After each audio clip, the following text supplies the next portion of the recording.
Right, looks like we're live and streaming to the masses. So welcome everybody to the Bowen Island Committee of the Whole, or Council Committee of the Whole meeting for Monday, March 17th, 2025. And I'd like to call this meeting to order.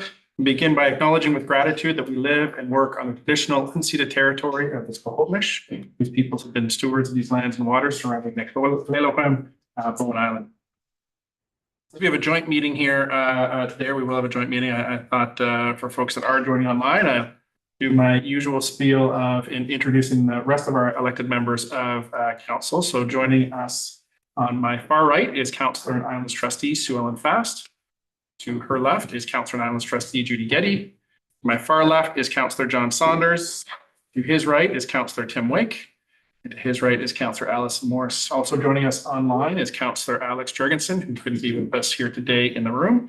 We're also joined by members of our professional staff team who will be presenting reports or providing input to the meeting today, including our Chief Administrative Officer, Kieran Dillon, as well as our Corporate Officer, Sophia Insignia. This meeting is being recorded, so when members of the public speak during the question and answer period or the public comment portion of the meeting, your voice and presence will be included in the permanent recording, which is available for future review at bowenislandmunicipality.ca, as well as being streamed live on our YouTube channel, where it will be kept in posterity as well. This meeting is intended to conduct the business of local government. We all love our community. We are all passionate about what happens here. I'd encourage everyone to maintain a constructive and respectful tone during the meeting and to direct questions or comments during the public comment and question and answer portion of the meeting itself. That said, I will look to our corporate officer for the addition of any late items here today. There are no late items. Okay, with that, can I have a motion to adopt the agenda? Moved by Councillor Saunders, seconded by Councillor Getty. All in favor, raise your hand and say aye. Aye. That carries unanimously.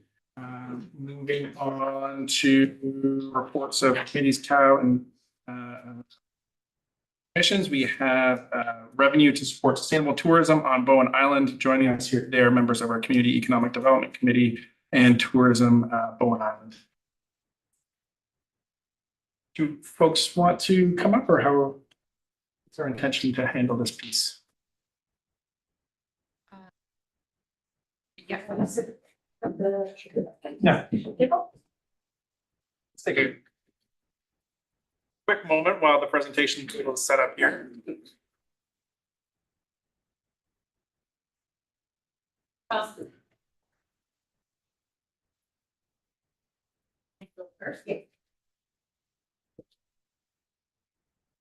Okay, so we're gonna do. Tourism first to that. Well, that's kind of what I was sort of directed to do. First of all, thank you very much for being with Tourism Bowen Island. I was confused a little bit about when the COW was called. I appreciate it, but I also then tried to get some direction about what this was going to be talking about. I emailed a couple staff. I was told not to prepare a presentation, so I haven't prepared a presentation. Though I understand that the mayor met with some members of the CEDC and they have prepared a presentation. So what I did submit formally was I focused primarily on our fee-for-service agreement, which each year we give reports. We operate the visitor center on behalf of the municipality, and we have done so since 2016. Originally it started at 15,000, but it has been since 2019 at 20,000. Each year we present reports. We have over the years provided different information, requested funding increases through core funding through the municipality. At one point, we were told to, explaining what we do and why the funding doesn't, the current fee for service is not meeting the costs. So we've done those different steps over the years. So I'm grateful to be here to talk a little bit more and answer any questions that are here. The actual fee for service agreement has not been revised or updated since it was originally put in 2016. And that's despite population increase, changes in like COVID. We went through the COVID years. And so we repeatedly ask and we had laid out, because we were told to lay out. So in this most recent one, we appeared in September, and I've resubmitted the materials that we did in September and in the conversation interaction with the CFO. So that is all there. You can see during COVID, we were blessed with extra funding to do things. It was allowing me to work, but that funding has gone. And so it is not, as we said, we cannot, it costs us as per that budget and the financial statements, it costs us over 40,000 the past few years to operate the Visitor Information Center. And we have no money, we can't do that. If you were to go into our bank account, you can see how small it is. And all those funds are already designated to do our map, which I actually will hand out as well. I want to pass that around to make sure, because I'm not sure people are aware of the map, which is an important resource that we hand out at the Visitor Center. It is a revenue neutral, responsible visitation. If you actually go in there, you'll see there's things about how to get to the ferry schedule. There's doggy do's and don'ts. There's wildfire, leave no trace, go slow, speed limit. Mount Gardner, how to get more information. Don't love it to death, talking about digital. What's your digital footprint when you go to a place? So this map is a result of our years of experience. I've done the Visitor Center for 9 years, my God. We have the expertise, the knowledge, we know what visitors need. And this map is one of the resources that we've created. And that's not covered by the municipality's fee-for-service agreement. Those are things that we do to facilitate. And ideally, we want short-term vacation rentals to be using the map. We want aligned, we want businesses alignment. I really think, and this is going beyond the visitor service agreement, but when we met with the ferry people on Friday morning, this is the reality, but I think there's ways that we can improve and mitigate issues. And, a couple of years ago, we had with working with Tamara, she was putting out notices about high traffic days and to avoid them. And we have, for instance, events being planned. This past summer, I was working the Labor Day weekend on my own, and we had the long Ken Loggers Half on August 31st. Turned out to be a super hot weekend. And I spoke with over 500 parties during that weekend by myself. I had no staff, and approximately 1,500 people, just myself, during that weekend. We can have events, but perhaps if we all got on the same page, we don't hold an event like the Hand Loggers on a long weekend, so that don't impact what's already going to be happening already. So there's lots of things we can do beyond the fee-for-service agreement, which only stipulates from Victoria Long Weekend until Labor Day weekend. And we have been fulfilling that. We've been operating daily. It's just getting harder. There's less grants. And as I laid out in the financial statements, it's not feasible to do that anymore based on what we've gotten. So I'm happy to talk about that. But then the other component that seemed to come from the cow was also outlining, we are advocating, as we have said, for core sustainable funding, which would come out of the MRDT. The MRDT was originally set up for to support tourism. And it's a very specific core funding that helps communities throughout BC. It is our only opportunity as a tourism organization to do the other things that are in our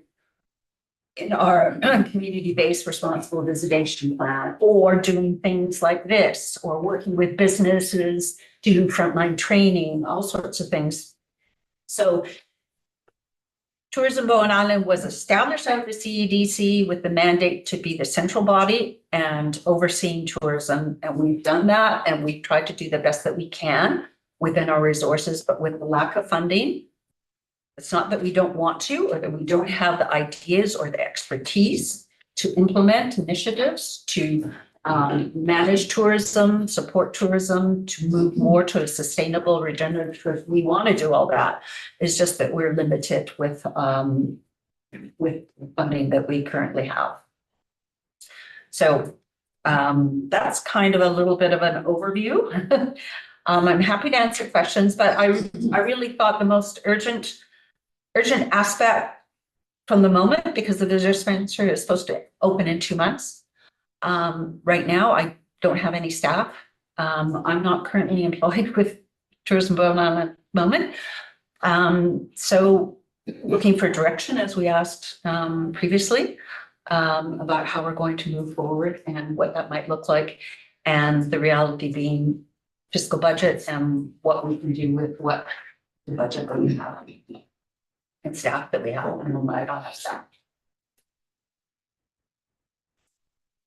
Councillor Fast. Thank you, Jody. I understand previous years you've applied for student grants. Have you applied for those this year? I did it was in December this year, Canada Summer Jobs. Yeah. So for instance, before COVID, we had a wonderful 2019, I believe, and we were able to hire 3 staff as summer students because we got 18,000 from Canada Summer Jobs the last few years since COVID. And COVID, we had, it was pretty good once again, but since COVID, they only give us like $5,000. And you have to, the tricky thing with grants, as you know, they're very specific. And if you don't meet, if you can't hire somebody who fits the parameters, you don't get the grant. Yeah. So it's all uncertain. Okay, Yeah. thank you. I just wanted to know Yeah. if you applied. Yeah, great, thank you. And since COVID, I still think COVID is here, so Yeah. excuse me. Well, it is still there, yeah. Morse. So if I'm understanding correctly, you can only hire one? I mean, can you get more? Do other organizations get more than 5,000 or is it just 5,000 for everybody?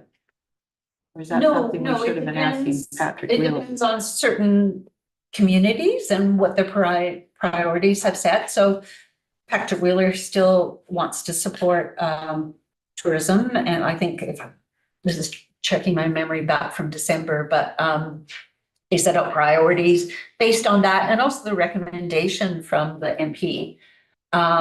Like I said, there was more funding. I have the sense that everybody's fiscal constraints, right? And so I'm just saying it was wonderful to have in 2019, but that's not the case since then. I remember many years ago, we did get 2, before. Yeah, that's what I'm saying. Before COVID, we were fortunate. We got it all the way up to 3 and it was like almost 18,000. I just wanted to. Yeah, it was great. And then the other question, I guess, is, and Destination BC is no longer funding visitor centers? They do. So I tried to like clearly in the Well, The financials. Yeah, so, and also in the job description, trying to get that clear that yes, Destination BC does provide us with 15,000.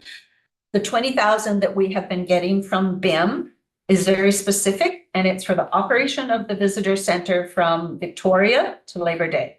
Okay, so, But but in your budget, you don't have the 15,000. I explained it, it's in there, but not to operate the visitor center because Oh, okay. we get 15,000. So I'm answering emails. I was at the visitor center to print out some documents before coming here. I arrived just after 11:30. Three different parties come up and I'm providing 15 minutes worth of visitor services. A couple from Japan, a family from Burnaby. They're here for the day with the teenagers they want to know. And one other fellow, well, I was talking to the other one, I didn't, but that's on whatever day today, and that's just off of one ferry, and people go to the visitor center. We do have self-serve resources. I personally walk my dog and I go there as often as I can to refill the maps and update the ferry schedule. So to your point, Allison, we are doing visitor service. We receive emails. I answer emails. We try to update the website. I would love to create more resources, but that 15,000 allows us to do the other things like preparing to open the visitor center. Okay. And closing the visitor center. Okay, That's all. I wasn't totally clear from the report. Yeah, so in the budget that was submitted, it does outline the budget's very specific to operating the VIC based on the current fee for service. And you will see that, our wages alone the last few years have been 40,000 just to operate the visitor center during that period. And yes, we were fortunate to get Canada Summer Jobs, which helps. But there's no guarantee with that. Thank you.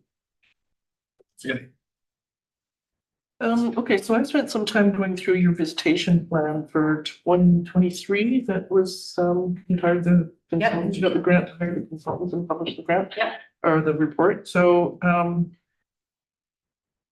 and I worked 20 however many years with Bowen Heritage, so I understand Canada Summer Jobs and, working with donations and volunteers and all the rest of it, so I have enormous sympathy for the situation.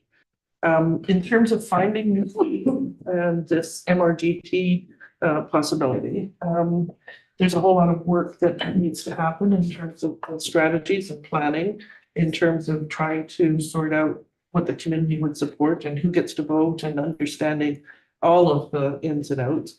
And I'm curious in terms of what your board has been, without getting into any kind of information that is private.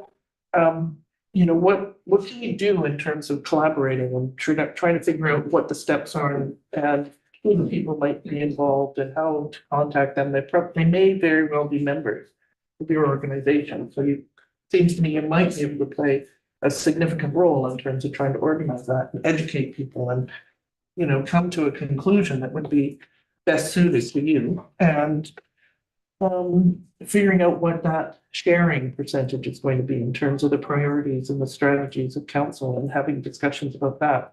So seems to me that it's not just about money. It can't be just about money, although that's obviously essential. And we have to figure out ways of, and I think this committee of the whole meeting is to try and figure out ways that we can collaborate better and have discussions. So when I go through the points in that review, there's a big long section towards the end on, and I didn't unfortunately put the pages down, but their final assessment in terms of all the 15 points that they raised under visitor management and community involvement and infrastructure and what was the last? Environmental protection. There's so many good ideas in there. And even with limited funding, I'm curious how we can help support and set it up so that there's more discussion about all of these kinds of points. Okay, the code of conduct pledge, and how to get advertising on BC Ferries that helps the community. How to get information. Yes, but there's also room for posters on the wall. And there's, things that we should be negotiating in terms of providing better service. And if it's, not an experience card at the booth, can they hand out a brochure, right? It's just the little flyer that's come out about parking, right? If they're coming through the park. All sorts of ideas that you could, and perhaps the expectation is that you should be providing and ideas and generating and working on. So in terms of asking for more money, I really want to hear in terms of if we had more money, we would prioritize this and we would want to do this and we would work on this. So if we do get the MRDT and it's, $175,000 by some miracle, then, how do we divide that up and what would you spend it on, right? How do we get more volunteers? How do we get, the candy stripers that are down there with the tourists, right? And so that it's not just you, shouldn't be just you. I get it in terms of when the Heritage Group did the visitor center, that often you would get snagged in terms of just going in to pick up something and, somebody walking down the road and they'd be, an hour later. you'd finally, get out and you get caught up in all the stories too.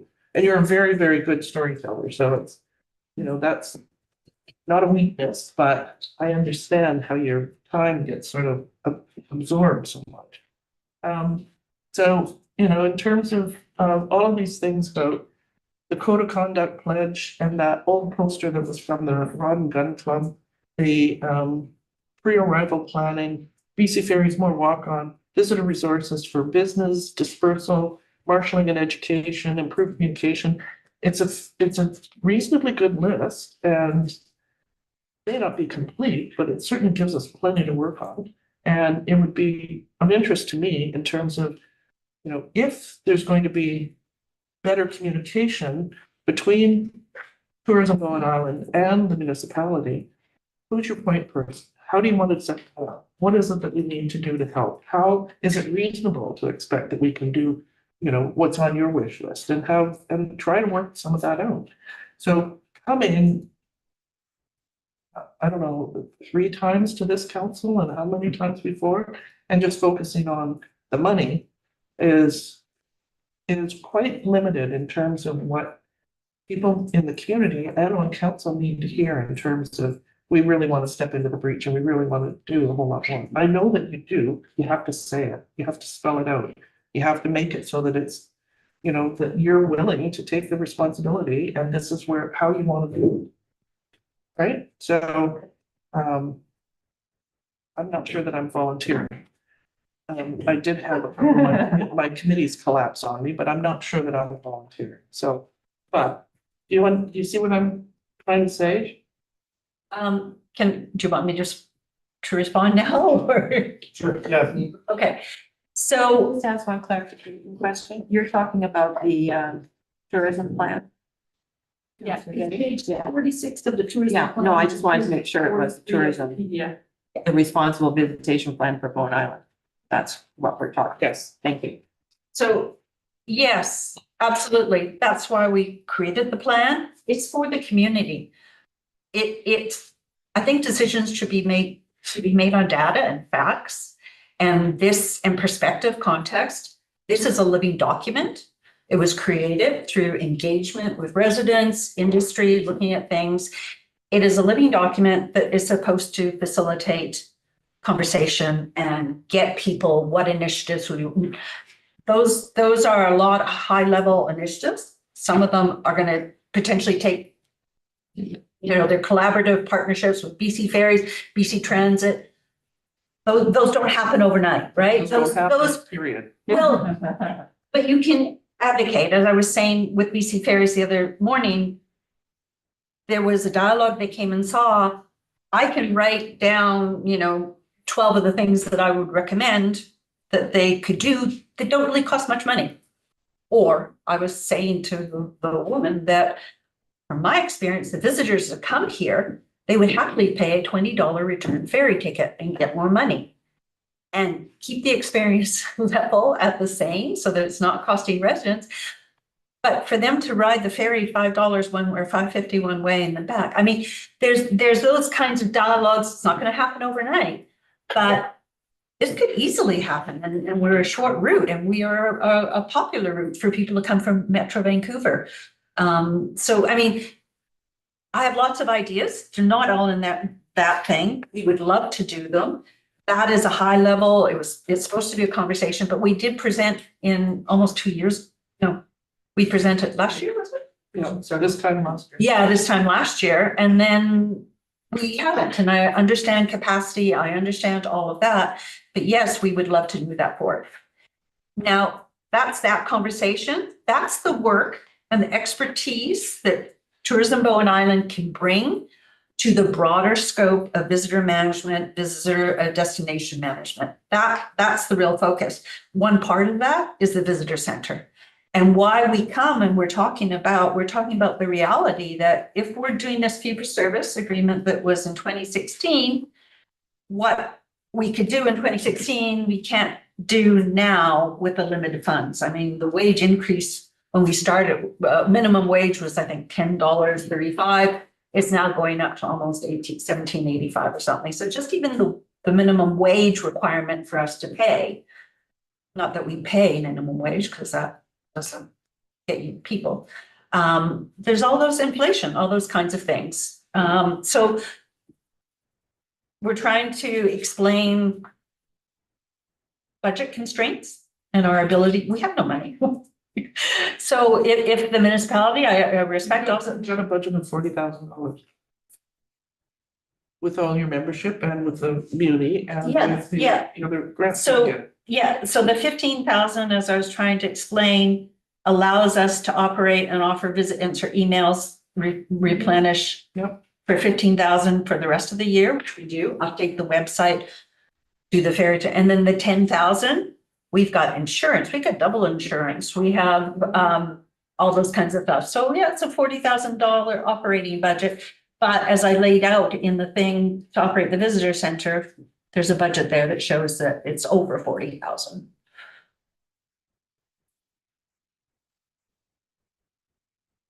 Councillor Fest? I apologize if this is buried in here. There's a lot of material and it's excellent and I've read it just over a period of weeks and months and years. And I, in the spirit of workshopping with the brains that are in the room, now that most people, as I understand it, and correct me if I'm wrong, most people do at least some basic trip planning online before they get on the ferry. Some do. Some. Okay, but that's, I guess, one of my questions. Because I wonder whether Bowen Island can afford an in-person visitor center anymore. I'm being provocative on purpose to pull out ideas because totally, I think it's a great visitor experience. I love to go places and just discover, right? Find out when I get there. But this is asking for Bowen taxpayers to pay more towards a service for businesses and managing the tourism on Bowen, and the space within a municipal building and the electric and the water and that kind of stuff. So I'm wondering, can you give me examples of places that are focusing on a visitor center model and maybe an example of a place that has a online visitor center model or some other model that doesn't involve an in-person meet the ferry visitor center like we've got, and it's charming and it's wonderful. I just think we could be looking at the alternatives. And when I've been traveling, I have not found these in-person visitor centers. Maybe that's because Bowen Island is special and it's unique to the Bowen Island experience and it's appropriate and all that kind of thing. But in the spirit of exploring, what can you tell me about some emerging models or some alternatives that other communities are using that are successful? So yes, there are some that, so I think, so the communities are doing community-based visitor centers, and yes, they are selecting different models. We, this past summer, assisted our staff between our fee for service, over 23,000. The year before was just over 25,000. Bowen is unique in that we really do capture people as opposed to someplace like, imagine going to Hope, right? They have a visitor center that they had, but it's a drive-through kind of community. People, like you said, would seek that out. I can't speak, I haven't done research recently about what people are doing, but yes, they are doing, there's been different digital kiosks and stuff like that.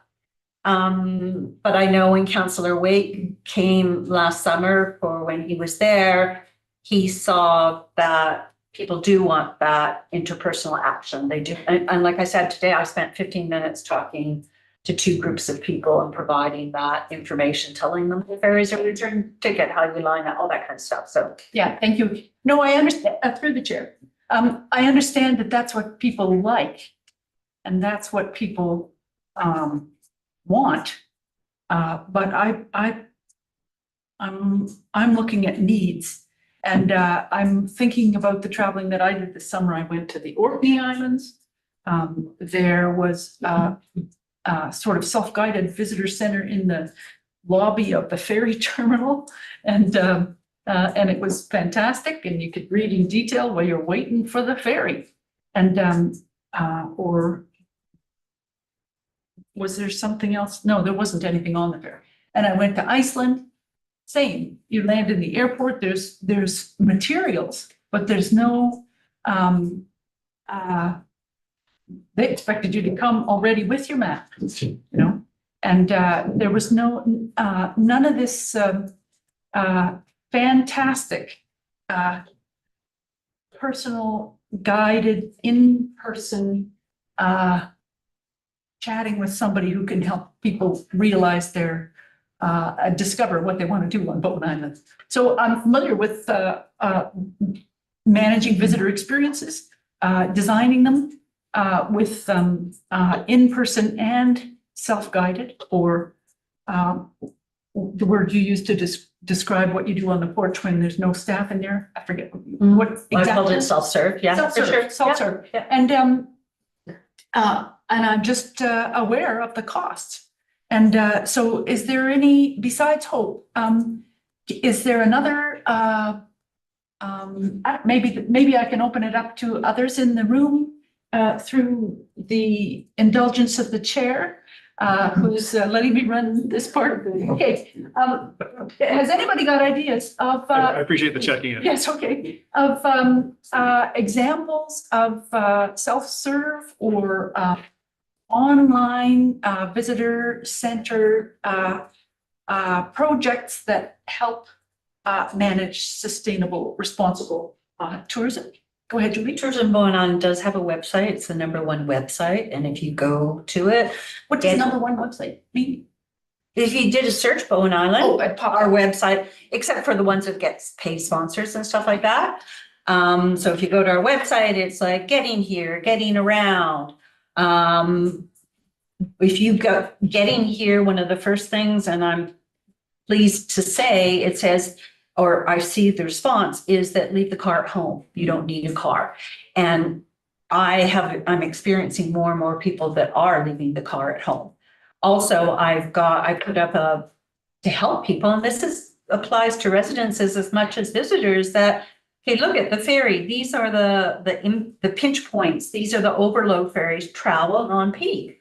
I had that experience with my friends. They were going to come on Saturday to visit me last summer, and they go, oh, we'll come on the 11 something ferry. And I'm going, no, don't.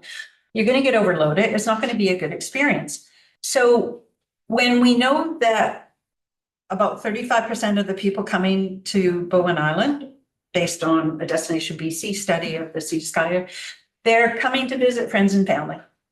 So in fact, we are all here. We're all here hosts of visiting friends and family, and we could all help share that information. So there are lots of things that we can do to reduce the in-person ferry marshaling. I've been advocating for signs on the pavement for, keep clear at all times.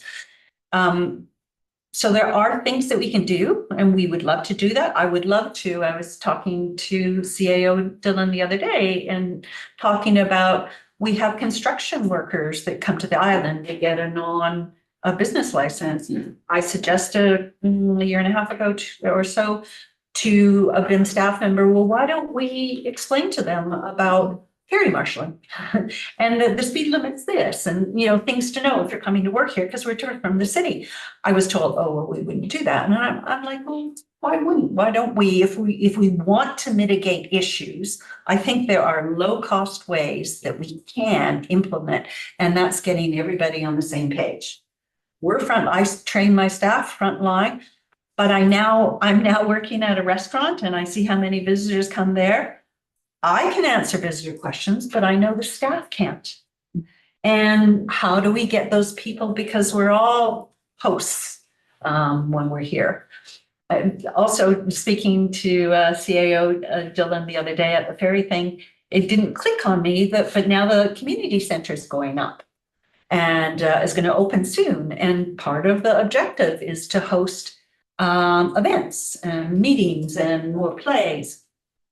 That's a part of the tourism economy. It's bringing more people here to go sit and enjoy. So we're all part of the tourism ecosystem. There's all ways that that's why I'm saying, let's base it on facts. Let's base it on best practices. What can we do better with what we've got? Lance? Thank you. I don't want to go further with this. I hear you. I think you guys have been doing a wonderful job. I just am toying in my mind with the vision of the visitor center being a self-guided space or a self-serve space, and people answering emails and having a website that helps people maybe there on the porch or something, as they come off the ferry to plan their trip. I don't want them going to the library or like they used to, or going to the, But they do. No, they do. I just would like maybe it's a kind of project. And maybe I am volunteering to help plan something, a digital way to do this that takes advantage of the computers in everybody's pockets and doesn't mean staff in-person concierge kind of handcrafted visitor experience and let people discover their own. So maybe it's a project and there's a special grant for doing something different. And I'll just leave it there. Thank you.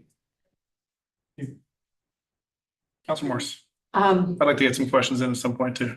okay, I just wanted to, I used to manage the Chamber of Commerce in my spare time.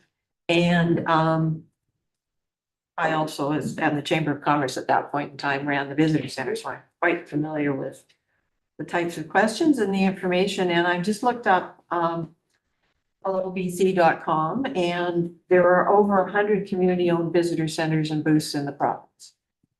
So, and if you go into Hello BC and then type in visitor center, there's actually a list of pictures of all of them.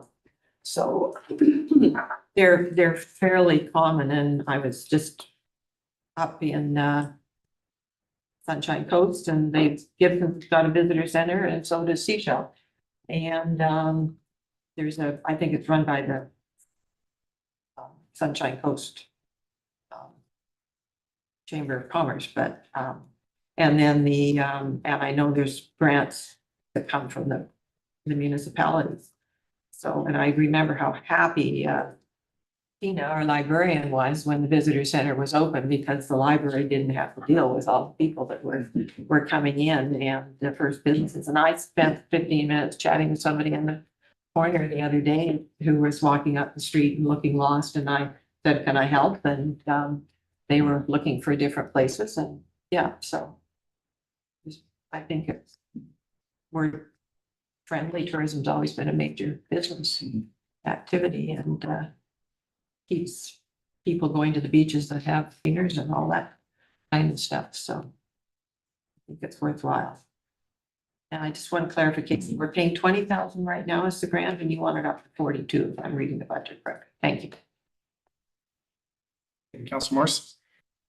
I think that's a nice segue into sort of starting to put a frame around this conversation and figuring out where we want to go with it. So, I think for this committee of the whole, there's three pieces, at least the way that I'm holding it in my mind, that go from short, immediate term into longer term. So we've got the issue with funding the Visitor Information Center is number one, and that council will be making a decision on as part of the budget in the near future. I think there's a question about the MRDT and the application and discussion of those monies and where that'll go. And I know the Community Economic Development Committee has been having those conversations. And then the last is the implementation of the visitation plan. And as Councillor Getty spoke to, some collaboration pieces on there. So with respect to the Visitor Information Center, the questions I have around the budget. So it is a significant step up. So going from $20,000 to $40,000 and change. So even though it was a fee for service agreement, has Tourism Bowen Island was it operating at a deficit last year, reduced hours last year, or how did that work? We had funding, we had grants, like I said, during COVID, we got extra funding. We were able to subsidize it for sure. This past year, we had the 20,000 from you, Bim. We Not me had, personally, but no, I'm sorry, I'm sorry. And then we had the 5,000 from Canada Summer Jobs. And then we were very fortunate to apply for a grant and actually get somebody who qualified for it, which gave us another 7,000. So yeah, it's tight, and like we do have some little bit of wiggle room because we do have a little bit of funding from Destination BC, and we do have some of the we get about 10,000 in memberships. So, but yeah, I mean, that's left, as I said, that's left our bank account. There's no profit there, in the funds, and there are to do this map. So that's why we were just trying to really just make the conversation. Now, we've been asking to dialogue, as Judy's saying, about the fee for service. It hasn't changed since 2016. Maybe we look at different ways to do it. But as it is now, it stipulates, like about 110 days operating these many hours, that kind of thing. So, yeah. But it's also in the scheme of things. Yeah, anyway, sorry, let me just leave it at that. no, that's okay. So when I look at the profit and loss from the last fiscal, so the Destination BC Ops Grant and the DBC Marketing Grant, those two are still in place then? No, we don't have the marketing grant anymore. So There's no marketing grant. So marketing grant has been curtailed? Yeah. Okay, and so which leaves, for this fiscal, leaves the Ops Grant in place? Yeah, the 13,000, yeah. And so I'm reading it correct. So the total income for last fiscal is 106,000. So with the loss of that marketing grant, that basically you lose 40% of your. So in that, if you're looking at the last complete fiscal that Yeah. ended March 31st, there was surplus marketing funds in there from COVID. Like I said, there was more funds. We weren't doing any marketing during COVID because that was not appropriate. So we had a surplus that we had to spend, and we spent it in different ways, trying to do different things. And then the last amount we spent was to help with the publishing of this. This is revenue neutral. This cost us about 20,000. And if we can't cover it with advertising, then we won't be able to do it. But Okay. yeah. So that's why I did provide some explanation about Yep, I got that. specific lines. Yeah. That's helpful. So then down in the wages category. So it looks like, so the admin manager 17.2, and then the wages, so the wages, this wages -1 line under for 15,692, was that for the folks that it cost to staff the Visitor Information Center in the summer? Yeah, so. I'm just looking at the Tourism Bowen Island report. Yeah, so. So for the one ending March 31st, once again, the admin manager was 17,000. And that was because there were some grants that allowed me to do other work. So that was very specific to the visitor center, that was on a different payment. There's taxes, there's Canada summer jobs, so we got. Sorry, I'm not even sure if I'm following this. Sorry. Yeah, so in total, the wages on top of the visitors center manager would have been, I believe, 15,692. Okay. 3,900 for summer, so, and then so when I scroll. Yeah, so sorry, the total payroll expenses right there, sorry, 39,461. Right. And that's so- for the visitor center. Okay, so this is just for the visitor center. Yeah, yeah. So then for the fiscal year, then there's no staffing costs for the rest of the, That's because Jody doesn't get paid. okay, Sorry, Sorry. are we just talking about the front here? The fiscal ending March 31st? yeah, so I'm looking at the Tourism Bowen Island profit and loss, April 2023 to 2024. Yes. And just trying to understand like Yeah, so. how the organization works on a day-to-day. Yeah, so that's why I'm saying we had some other funding that I worked on a contract that Mhm. allowed me to do other stuff. So that is very representative of what it cost us, the 39,000 to operate with the wages for that 2023. Okay. Just trying to see if I've got any other questions here. So then when I scroll back up to the proposed visitor center budget for May to September 2025 and 2026, that wages expense is then more of a true non-external grant funded number of what it's going to cost for this $1,000. Is that accurate? Yeah. Okay, that's helpful.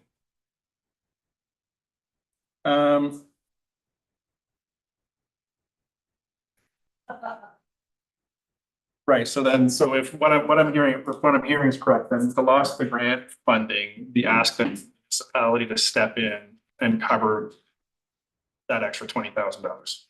Yeah, so, and just to be clear, we have actually, on an annual basis, been trying to communicate that the 20,000 was not covering. So it does seem like a big jump, but like I said, if we're looking at the current fee for service as it does, this is what it's been costing us. And so I was asked to provide a budget. And so, yes, that's reflecting that. Okay, that's super helpful. Thank you for walking me through that. And then just building on some of the comments, so there's the MRDT discussion and the conversation around the visitation plan and the visitation strategy. And I don't want to interpret my colleagues' words for them, but just in spectating the conversation, there seems to be this tension of from Tourism Bowen Island of like, we don't have money to do anything else. And then there's an ask of like, well, what do you want to do? Seems to be some of the conversation that we come back to. And then in this report here, there's reference to the MRDT providing core funding, which I'm not sure that's, so my interpretation or my understanding of the MRDT, both from Destination BC and from the province, they make reference of this several times, is that the MRDT is for marketing programs and projects. So it's not necessarily for core funding, for sort of keeping the lights on funding. Yeah, go ahead. No, I don't want to interrupt. It was originally established to support and promote the tourism industry for sure. But if you look at, and sorry, I didn't get to answer Judy's previous question. I worked with Emma on the previous plan. And if you look at it, I don't think any of the budget there's because you have to follow the exact format. It tells you what you can use it for. One of them is marketing because that's digital. But it can be for visitor service, it can be for visitor management, destination management. It doesn't have to be specifically marketing, but that is one of the terms that they continue to use. Right. So, and if you look at our previous one, I don't think there was any money except for maybe what we had to show, because at the time we did have marketing funding from Destination BC, so that was included. I don't think we were adding anything to that, like we weren't proposing that because it wasn't a lot of money. Right, and yeah, and I think the marketing piece is sort of relevant for Bowen, you know, because when I looked into the history of the MRDT and its intentions, it was like, and when I look at the website here, it's intended to grow BC revenues, visitation, jobs, and amplify tourism marketing efforts. And I think you know, I remember being at UBC, our first UBCM, and Councillor Saunders came out of a tourism session and felt like he was sorry to speak for you here, Councillor Saunders. And if I'm wrong, let me know. But felt like we were in a different place because everybody was talking about how do we get more tourism to our communities. And for Bowen Island, it's a different place because I mean we're, you know, for better or worse, drowning it. Like we're a popular place already. So that marketing and the need to draw people here for visitation isn't quite there. So when I look at the rest of where the MRDP is supposed to be applied in terms of programs and projects for tourism management, I think that's where, for myself, and I don't want to speak for my colleagues, get really interested. It's like, okay, like what do the actual programs and projects look like?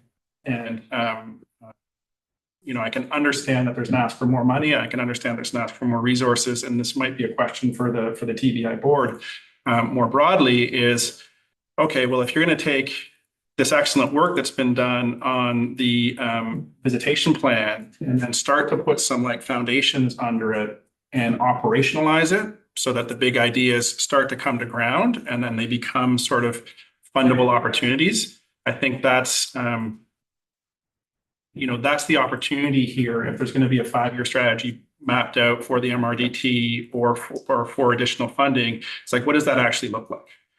Because at the end of the day, the municipality with the responsibility for public dollars, it's, you know, we just don't have the funds to write blank checks and hope things occur. And I'm not saying that that's, you know, what you're asking for or what you're doing. But my encouragement, or like what I would need to feel more comfortable in this seat coming from, you know, understanding that you're generally a volunteer, so this might be more of a TBI board question, is like, okay, well, like, what does the operational plan to bring the strategy to life look like? And the price tag attached to that would be really, really helpful to see, if that makes sense. Okay. No, absolutely. Like I said, preparing for this cow was very short. Do you guys call them cows? Committee of the whole was very short. I pulled together, because the most urgent need is what are we doing with the visitor center funding, and what therefore can the capacity of tourism going on and do it. And then I was asked to put together, you know, what would a tourism manager do? And you know, I spent time doing that, and I think that shows the scope. There's strategic planning, there's initiatives, there's, you know, I mean, the visitor center is frontline destination management. That's in there, but it's also the other things that we can do to support a more comprehensive and fulsome year-round and mitigating. I attend, you know, whenever I can, I'm talking and raising concerns about we don't have the money to do what we'd like to do. You know, I've spoken to people at the Ministry of Tourism. I bring this up with Destination BC. We had recently, Mike Fury was hired by Destination BC to do, and I can't remember what a document, worked with them about that. He pulled together about how tourism is integrated into municipal planning and all those kinds of things. So we have been trying to move those things forward in the ways that we can, for sure. So. Okay.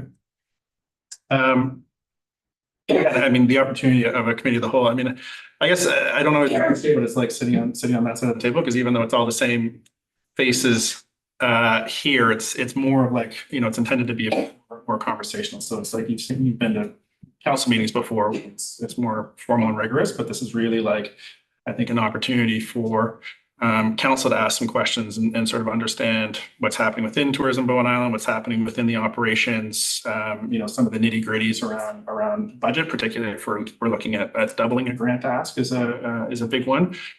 So it's, yeah, there wasn't a need for like a a big long PowerPoint or anything like that. Just, you know, having this conversation, I think is helpful, at least for me.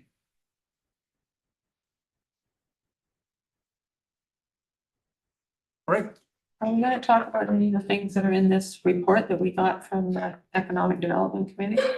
Yeah, so if I go back to my agenda here, I believe that's going to be sort of the second half.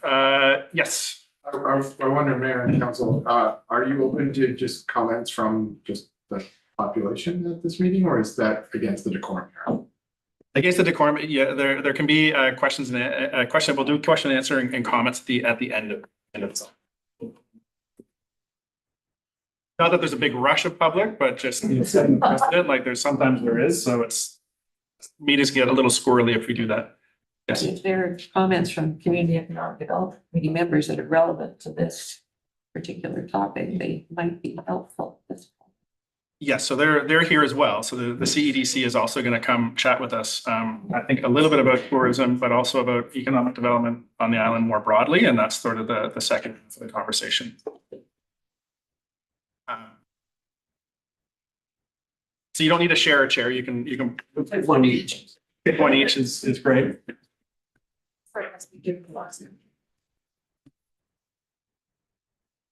Thank you.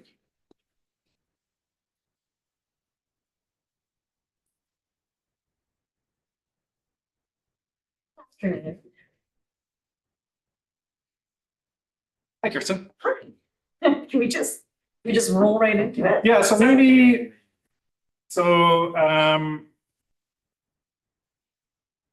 let's frame this conversation up a little bit, I think, so that the onus isn't put on our guests here to do that. So we've got Kirsten and Brian joining us here from the Community Economic Development Committee. I believe I saw Cooper McGuire online earlier as well. No, it looks like he's off. And as council may recall, there was the recommendations that were received to the other meeting from the Community Economic Development Committee. So they've been doing some work into economic development ideas more broadly, as well as strategizing some issues around tourism. Full disclosure, I had a chat with these folks on Friday where we talked about, you know, the advantages and disadvantages, and then we ended up in a much broader sort of conversation about economic development generally. So I think the intention of this discussion for me, so what I'll do is I'll talk about like what I would love to see in the conversation, and I'll turn it over to you folks, and then you can let me know what you see from your side of the table. Is we really haven't had the CEDC come in front of council yet. And we actually haven't had a dedicated meeting where we talked about tourism, and we talked about economic development this term, and this is it. And what I got out of chatting with Kirsten and Brian is we probably need to be doing that more. You know, I think we've been so focused on some of the basic issues that have been right in front of our face, and infrastructure challenges, and, you know, the creator knows that Cape Roger Curtis took up a lot of time in the first year of our term, that now that we're into an OCP review, now that we've really streamlined our governance and stood down 17 of our committees and leaving the ones that remain to really shine, that it's like, okay, we need to be more connected to our committees, and we need to be more connected to the community members that are on those committees. So we had a chat about the proposal that was brought forward. So there was the economic development manager, there was the possibly a tourism manager, there was discussion around pursuing grants. And I think, you know, we got to a place where what that led to was like, what would those positions actually need to solve? So like, what are the tourism issues that we actually need to manage and mitigate here on the island? What does economic development mean on the island? Is economic development strictly tourism? Or is it, you know, building diverse housing stock that people can get into and contribute to the community year round? So I think there's a discussion to be had there. And then ultimately, in terms of circular economies and what the CEDC has to offer, the discussions that they've been having already that I don't think have been foregrounded at the council level, how's that going to plug into our official community plan review and, you know, ultimately become policy in the community? So those are sort of the discussions that we've had. I think there's great questions that we can ask that are in the materials that are provided so far that we can get some clarification on. But my understanding is that, not really deciding on those pieces today, or we don't have to get in the nuts and bolts of those today. I think we might just have a conversation about economic development more broadly and some like directions for collaboration and foregrounding and strategy that we can work with the CBC. That was my interpretation of where we're at. I'm open to different interpretations, or even if there's like pieces that I missed, feel free to let us know. Yeah, well, we put together a quick presentation, more just to guide a conversation. And just to say it, Christine Mark, I am the chair, and I'm Brian Daly, so I'm a member of the Development Committee and also chair of the Policy Development Subcommittee. and so we just put together this presentation just to kind of guide a little bit of information sharing, as well as just some ideas and thoughts. And if we could flip through it so I could read it, that would be great. So I don't have a copy of it in front of me. Yeah. So what we thought we would do is just kind of give a broad overview of the Community Economic Development Committee. What is their purpose, and just kind of frame a little bit of the role that we have on the island. Give a quick update on some of our activities and some of the work from our subcommittees. Then kind of more conversational for the committee of the whole, talk about our observations and maybe some gaps that we see. And then some reflections and options. So again, the idea is just to give a bit of information, but then from there to support a conversation. Thank you.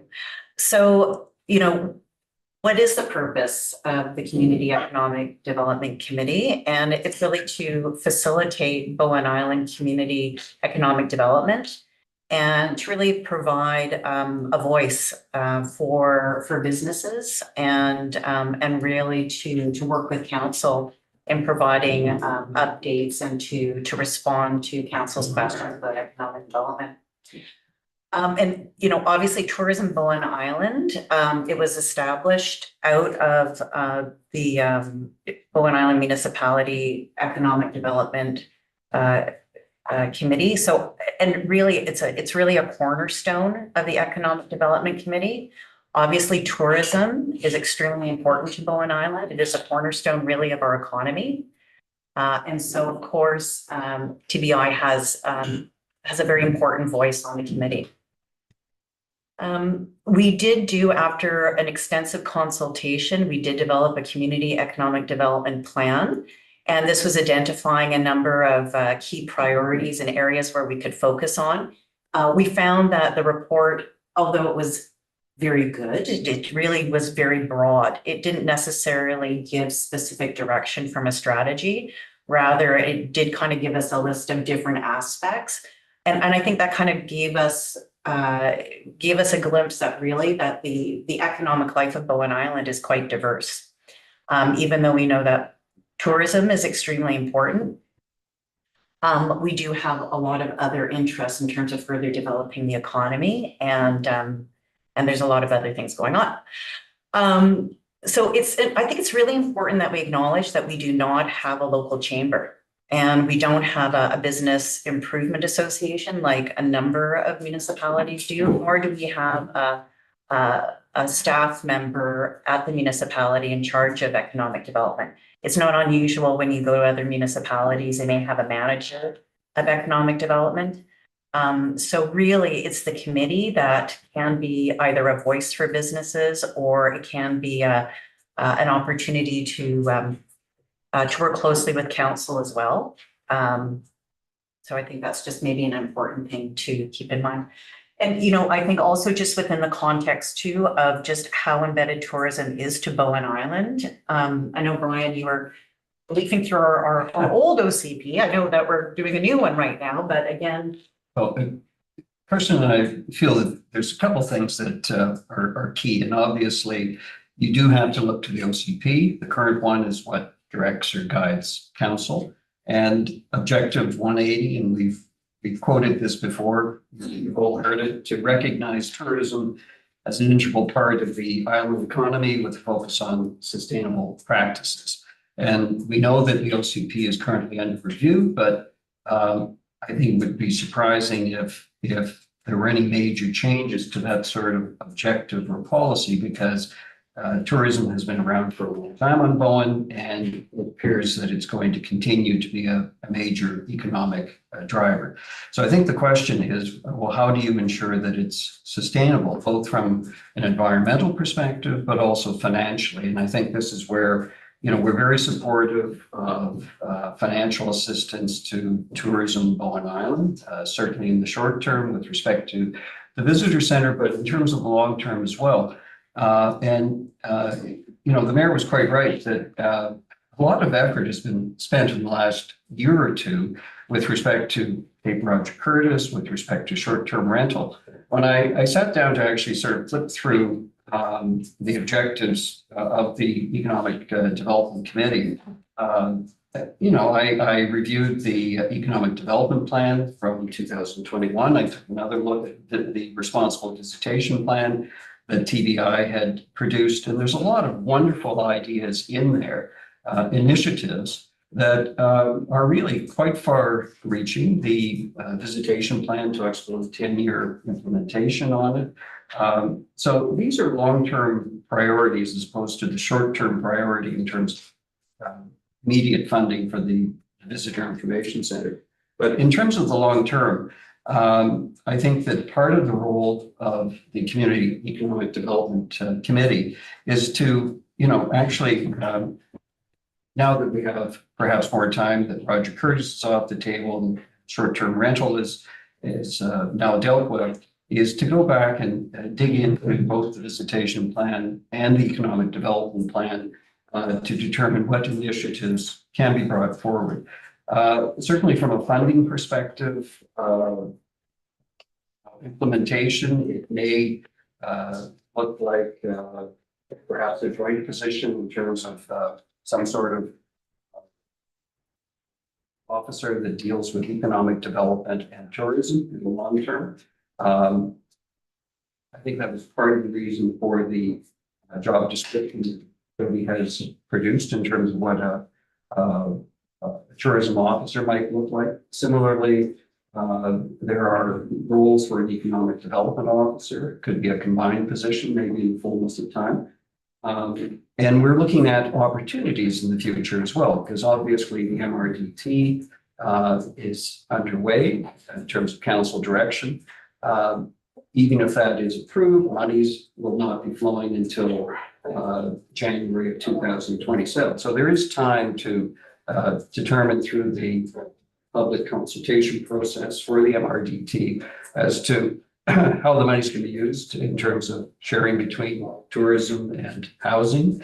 And perhaps that's an opportunity to report back to council in a more wholesome way as to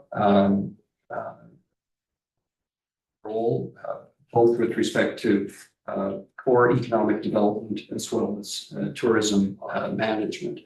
I guess the other thing is that as Kirsten has indicated, we will certainly be providing comments with respect to the official community plan review. I think, I guess the question is, what might economic development on Bowen Island actually look like? I think that perhaps some of the thoughts have changed in the last 15 years since the 2010 official community plan. Tourism may look different. Economic development may look different in terms of whether one is trying to attract industry or some other form of commerce, or whether perhaps there's a vision by the island that it should be largely a residential community where people work remotely. So I think there's a lot of things at play currently, and I think there is an opportunity for further submissions to council, and certainly a closer working relationship between the Economic Development Committee and members of council in terms of determining what those policies might look like in the future. So, that's kind of a lot of information that we're sort of putting in front of you there. But, it does kind of beg the question that the that the MRDT does provide us an opportunity to just take that step back and decide where do we want to put funds. And in terms of managing tourism, is it, on the one side, it is promoting information for tourists when you arrive on island, but it's also maybe to mitigate the impact that tourism does have on our infrastructure, on transportation and the environment. It's the visitor management aspect of it. I think that we're coming to you really to share that information. Maybe just going on to the next slide, I could just again give a bit of background that that our committee, our standard agenda, we meet once a month or once every 2 months, depending on sort of what time of year it is. But our standard agenda will always engage with the province. We usually hear from the Ministry of Jobs, Economic Development and Innovation. We do receive an update from Tourism Bowen Island. We receive an update from the Hearth Arts Foundation. On our committee, we generally have a key contact working with the Rural Islands Economic Forum, which is all of the Gulf Island economic engines all connecting and sharing information. We do have our two members of council who join us, of course, Mayor Leonard and Councillor Jurgensen. So that's always an opportunity for council to share, council members to share with the committee what's going on and relevant to economic development. And then also for a conversation from our committee back to council. And then, of course, we receive an update from staff, anything that is relevant from that economic development point of view. Taking on our strategy document, because it was quite diverse, what we decided to do is tease out elements that seem to be very popular in terms of commentary through the engagement and create subcommittees from that. So from that, we have a policy development committee where Brian is in a leadership role. We've been involved with the newcomer guide. That's been a working group in terms of providing information and further refining the guide. Again, as I mentioned before, we have a member who works directly with the Rural Islands Economic Development Forum. If you're not familiar with that organization, I'd really encourage you to take a look at what they're doing, because there's a lot of innovative ideas around economic development. And often the Gulf Islands are struggling with similar issues as well, that you do have tourism, and that as island communities, we really benefit from tourism. Thousands of dollars are made from small businesses operating because of tourism. Yet at the same time, tourism does impact the residential community. It does impact infrastructure and transportation. And so it's a great way for just a series of island communities to get together and to explore these things. Councillor Jurgensen is heading up our Bowen Island app, which I think is interesting. Of course, when we're talking about different ways of managing tourism, the idea of the app actually came from more so for residents just wanting to access information, either it be the ferry schedule or where to find a roofer, or what hours is this store operating in. And so if you have a QR code available on the ferry or a QR code available in different places on Bowen Island, it could then allow you to download an app, and then you can have access to that information. I think some ideas that were being shared was even to connect a camera for the ferry lineup. So you can see where you are, put a bit of advertising in there to make it a sustainable thing. As we all know, apps are only as good as well as they are maintained. So I think that was a lot of the work that the subcommittee was doing, is trying to find a sustainable funding model to keep an app going. But it wasn't really viewed as like, yes, it could help tourists, but again, you could download the app for the day that you're on Bowen Island and then remove it if you wanted to. But it could also be used by residents as well, that we kind of found that information is a little bit fragmented, and it may be nice just to bring it all together. But anyways, that is the work that the councillor is doing. And then I'm heading up the Business Summit for 2025. And this has been, generally speaking, an annual summit that the committee had always done. We got a break because of COVID, and maybe a further break because we would like to host it at the community center. But the idea is to bring all of the businesses on Bowen Island together. Our plan is we have a keynote speaker to share information on the circular economy. What is a circular economy? And particularly, what do these circular economies look like on coastal and island communities? So again, this is something that the Rural Islands Economic Development Forum has really been exploring. We've got some really great ideas. Like before the businesses show up, let us know what business you have and what services you're offering. But then also identify what services do you need to make your business better or more sustainable, and to almost do a matchup a little bit, because that's part of that circular economy. You know, if you're ordering materials from another community to support your business, but maybe those materials are here on island and maybe you're not aware. So that whole awareness piece is something that we're hoping to bring up. And maybe just the next slide, if that's okay. So, you know, we kind of, you know, some of our observations or some of the things that we're thinking about, of course, is that, you know, I think the reality is tourism is growing on Bowen. I don't think it's going away. Even though we may do things to discourage tourism, it would even be safe to say that it is going to grow. And we have to kind of think of what resources do we have to not just manage the visitor experience, but also maybe to mitigate the impacts as well.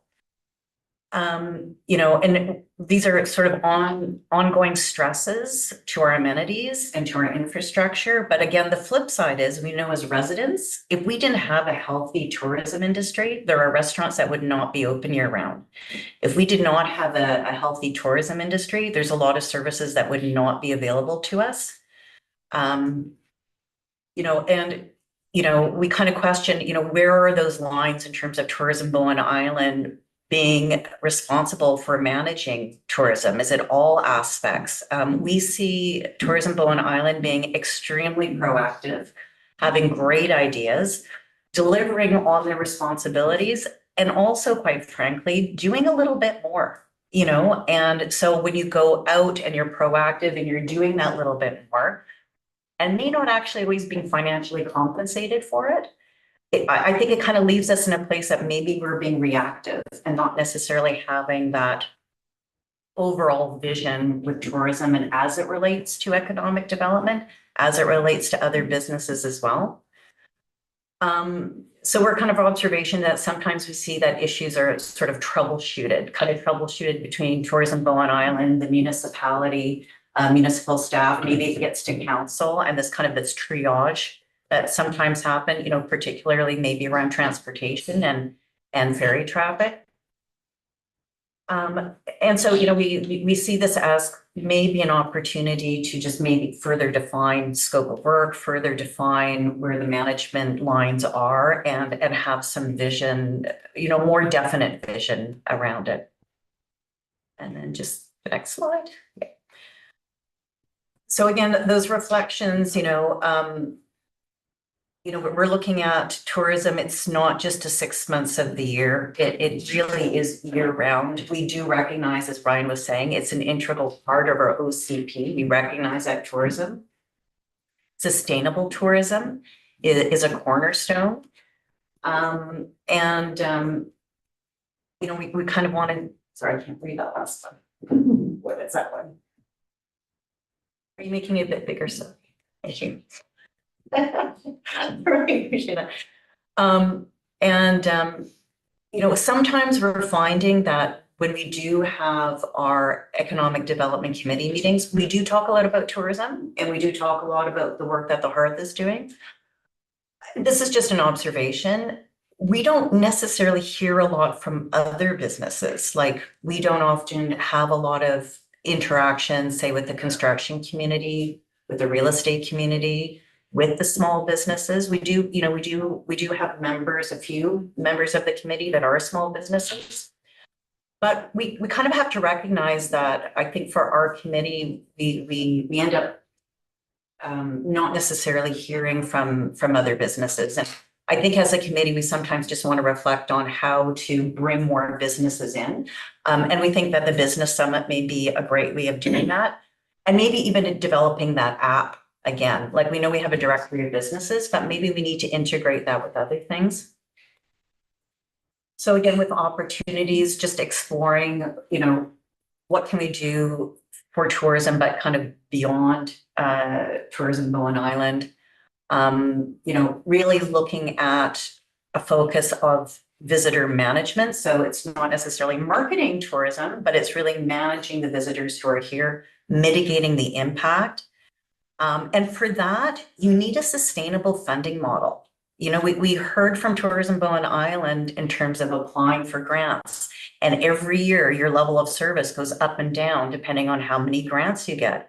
Well, if it is truly a cornerstone of our economy, and as residents, we rely on it to still have access to services year round, and it's very important for us, should we not be creating a sustainable funding model to properly manage it, to have the vision, and to really mitigate a lot of the impacts that tourism does have? And those impacts that we hear from residents, that they appreciate the tourism, but at the same time, maybe as councillors you hear complaints. So, what can we do to sort of soften those impacts?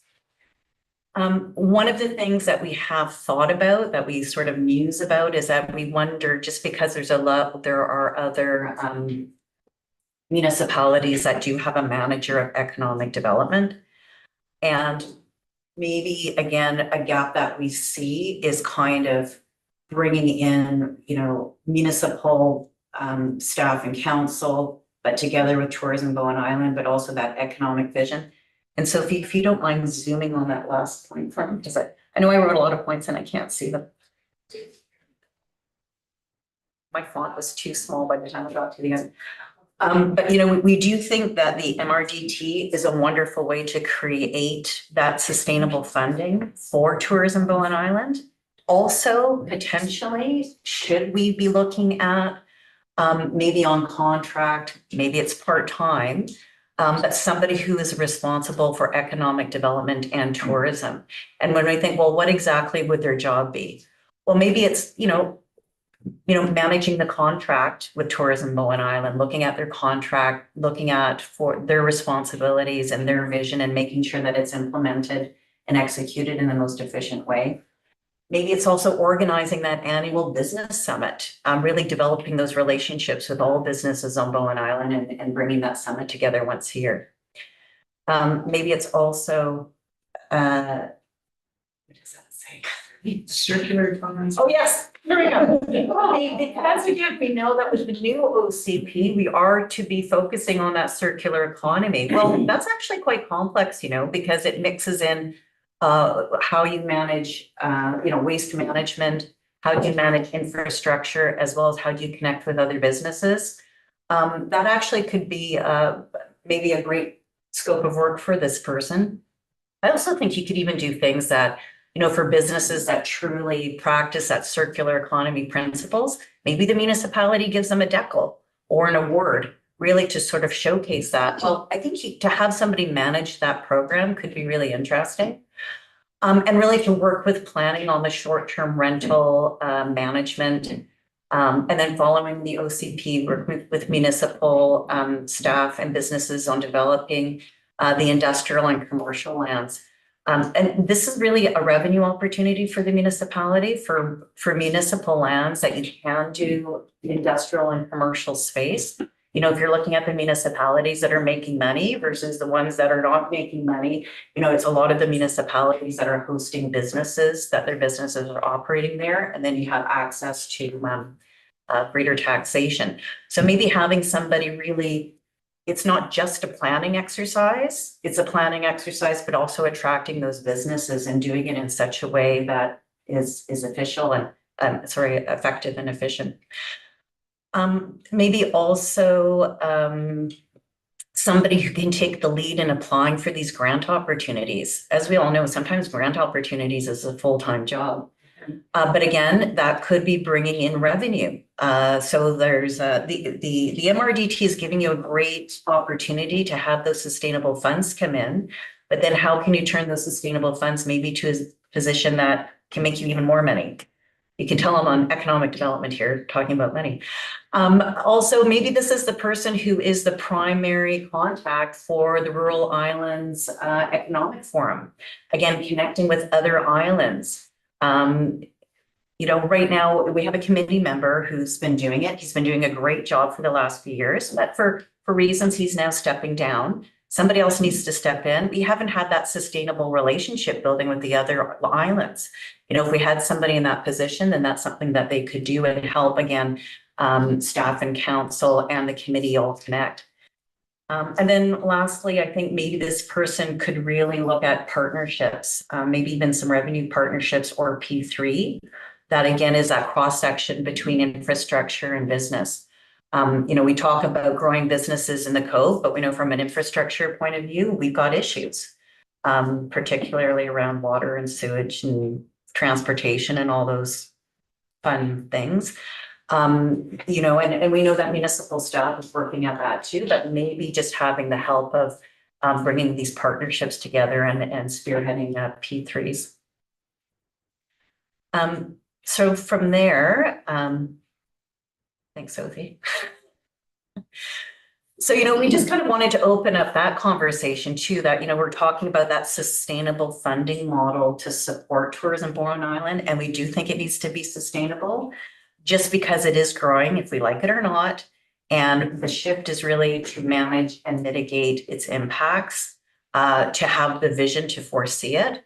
But maybe there's some gaps in how it's being managed. Maybe there's some gaps in terms of how we all work together and interact.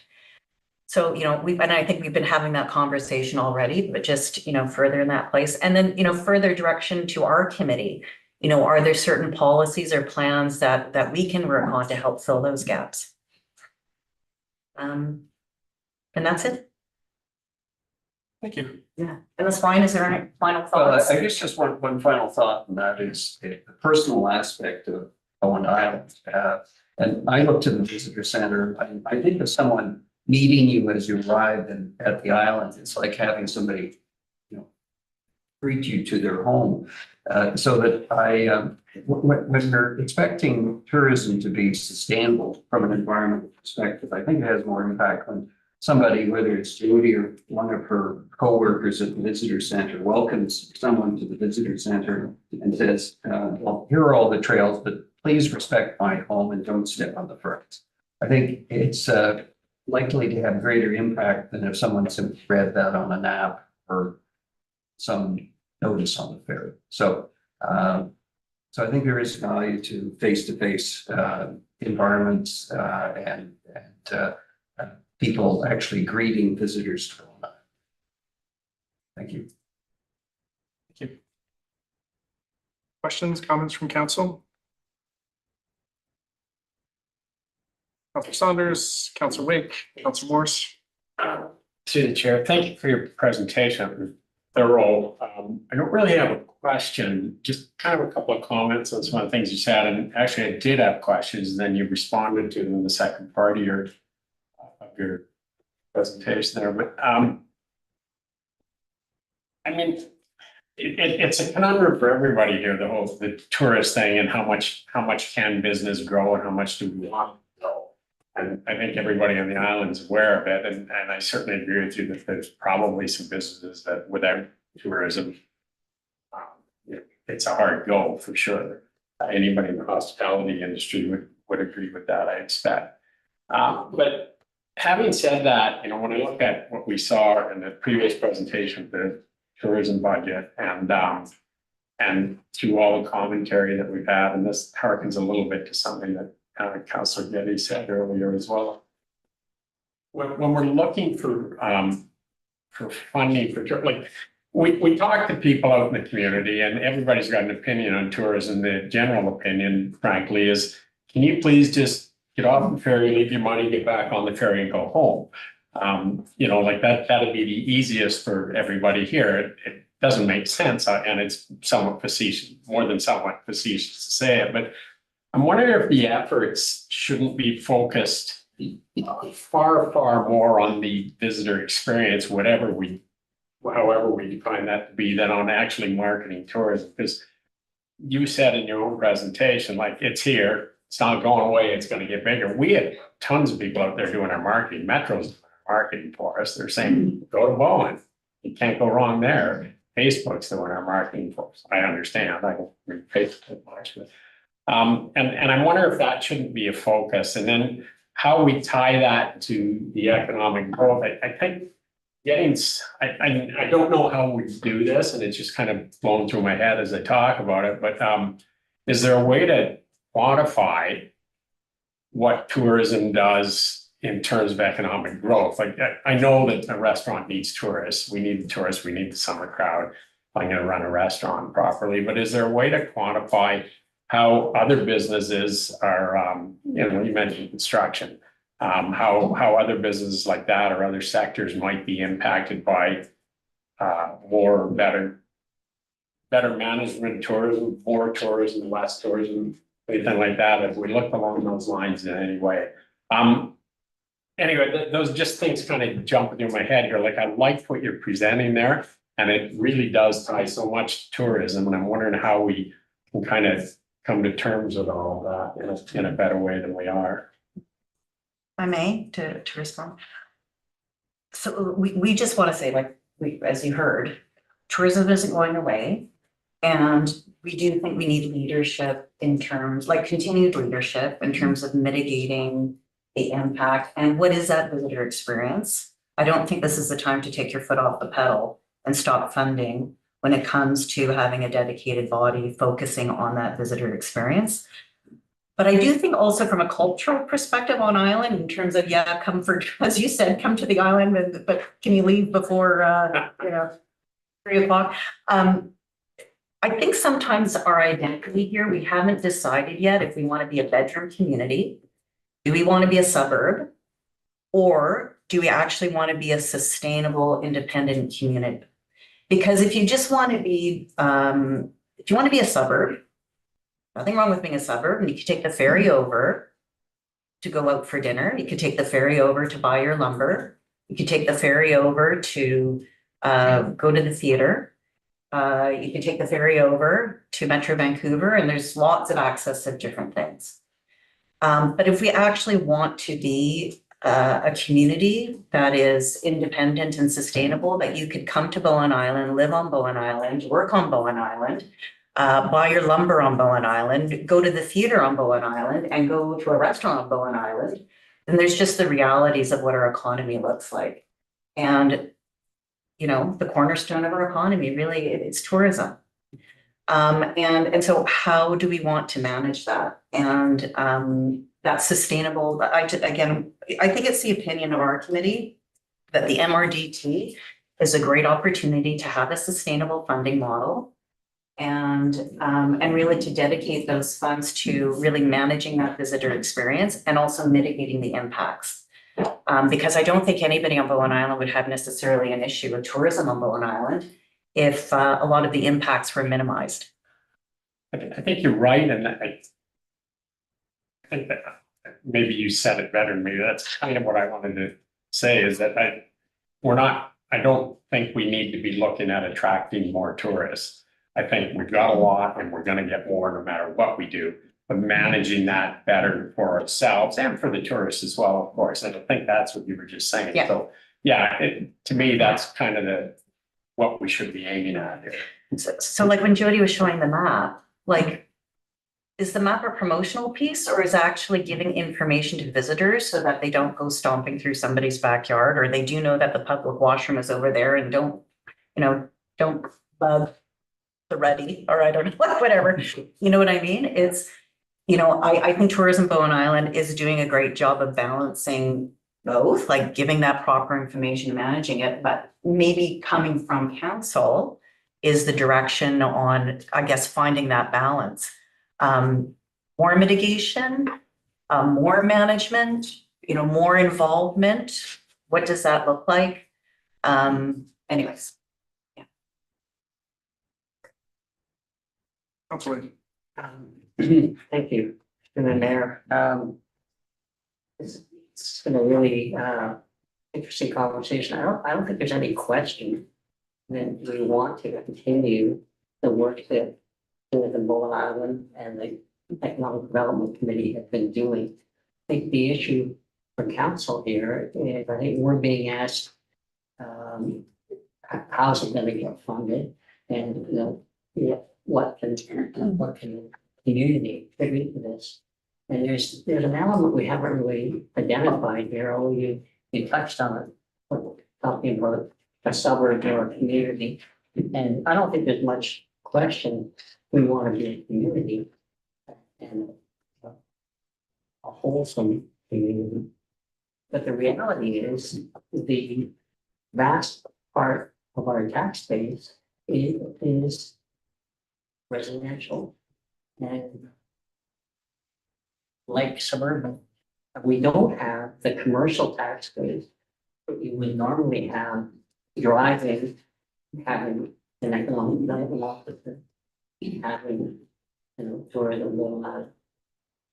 Yet at the same time, there are opportunities to create revenue from tourists. You can capture more dollars from tourists, possibly in visiting Bowen Island. But that really does require maybe a decision from council. Like I think Jody had recommended that when tourists come over, there's a tourist charge. Or you get, if you're riding the ferry, maybe there's a charge because you're bringing your car onto Bowen and we've, the wear and tear of our roads, we have to look at our own infrastructure. Again, the MRDT, I think, is deliberately there for tourism, to mitigate tourism. So, and what, maybe there's some other ways for us to capture funds from tourists, not from grants, not from what may be available today and not available tomorrow, but something that is sustainable. Can you imagine maybe not only if we got enough money from tourism to actually help support the visitor experience, to help manage that visitor experience and mitigate the effects, but also even make some extra money to, I don't know, what do you dreaming, Tim? What are your dreams, Tim? What do we want to build here on that? I live in Blue Water. I've got an idea where we could spend the money. Yeah. Well, I completely agree, and I think MRDT is a good one. I'm not sure we should stop going after grants, but we want to get off having to rely totally on grants. Sustainable. Yes, we want sustainable funding. Yeah. And the MRDT is definitely a good one to look at. But believe me, we're talking all the time about how can we, get BC Ferries to charge a little surcharge. Mm-hmm. Maybe we charge an exit, Yeah, you can't get off the island. You got a rowboat, or there's $20 in that box. We talked about, pay parking in the ferry lineup if you're not a resident. So we're working on all those things. None of them are flowing very easily. Yeah. The MRDT, I think, is probably the best one, and I think we're pushing ahead, full steam ahead on that. And maybe just 2 points. If you want our committee to do a deeper dive into how else can the municipality make money from tourism, we're happy to do that work as a committee. Aren't we, Ryan? And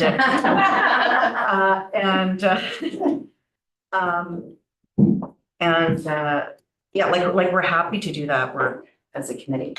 We would definitely be interested in. So I think the point I'm trying to make is All in favor? Yeah. I'm in. we don't want to put the burden on the residential tax base to provide sustainable funding. That's what I feel I should be doing that. We want to put it on the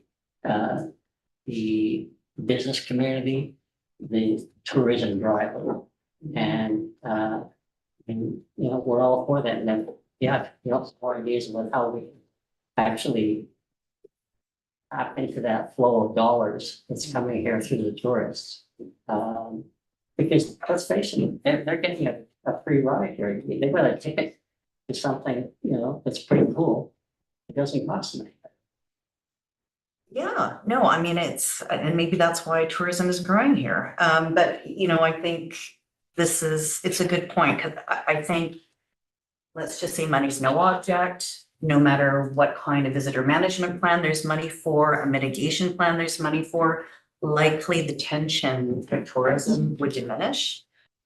And I just wanted to acknowledge too, like, I do understand there's a lot of pressure for all municipalities to update your OCP, come up with your housing strategy, build, baby, build. Not drill, baby, drill, build, baby, build. You know, let's all build some housing. Let's, you know, get that going, and that may be diverting our attention. You know, I think there's a lot of attention coming from local government and the province too on housing. And it's sometimes, I think, overshadowing other issues and problems where you don't maybe want to spend money on. You know, you want to spend your money on maybe these high priority provincial initiatives, and I'm not saying that they're not important, like they are. We're also legislative. Yeah, Right? we don't have a choice. Well, that's it, right? So and yeah. But at the same time, there's still, I think we just want to remind that tourism is very important. It has always been an integral part of the economy. It's been reflected in the OCP that it's an integral part of the economy. Finding a sustainable funding model to manage the visitor experience, to manage mitigation, we think is very important. And we really are in support of funding towards tourism Bowen Island. And are we? What's Morse? I've just been writing down some random thoughts here as I've been going along. I've got a whole bunch of sort of questions and follow-up things on this, but maybe I'll take those over to Brian. We can have coffee one day and I can try and understand just what it is you're getting at or why I think it won't work. So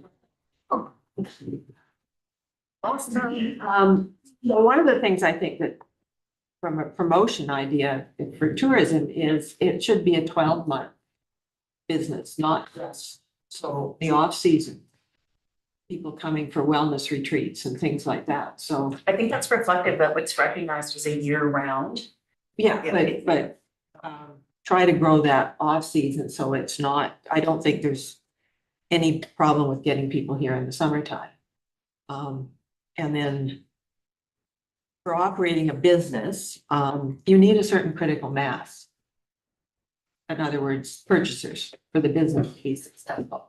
Well, I can think it depends what your business is. It does, it very much depends on what your If you're in business is. tech, then If you're working from home and doing tech, then the critical mass has nothing to do with it. But if you're a construction business or you're running the lumber center or you're selling gasoline or whatever, then critical mass is important for any sort of service type business. And then we have applied for the transportation planning grant, but that was what you did, right, Councilor Denny? Yeah. So we haven't heard anything yet. And then as far as promoting housing is concerned, I mean, we hear all the time that the businesses need housing for their employees. They can't find housing for them, Sorry so. to say that last part again. Pardon? We've heard from, I didn't. Our hear you. businesses are telling us they need to find housing for their employees. And then the list of things you want the MRDT to be spent on are a whole bunch of those were not tourism related, so they probably wouldn't be eligible. Yeah. So just some random thoughts but I mean, keep up the good work. Keep trying. Councillor Morse, we certainly appreciated all of your effort with the over the years with the committee. Thank you. I think at this point, it's probably appropriate to acknowledge the passing of the first chair. Gordon Ganong. Yeah. He did great work in getting it all started.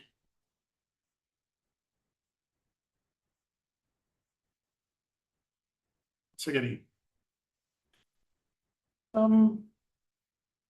think tourism is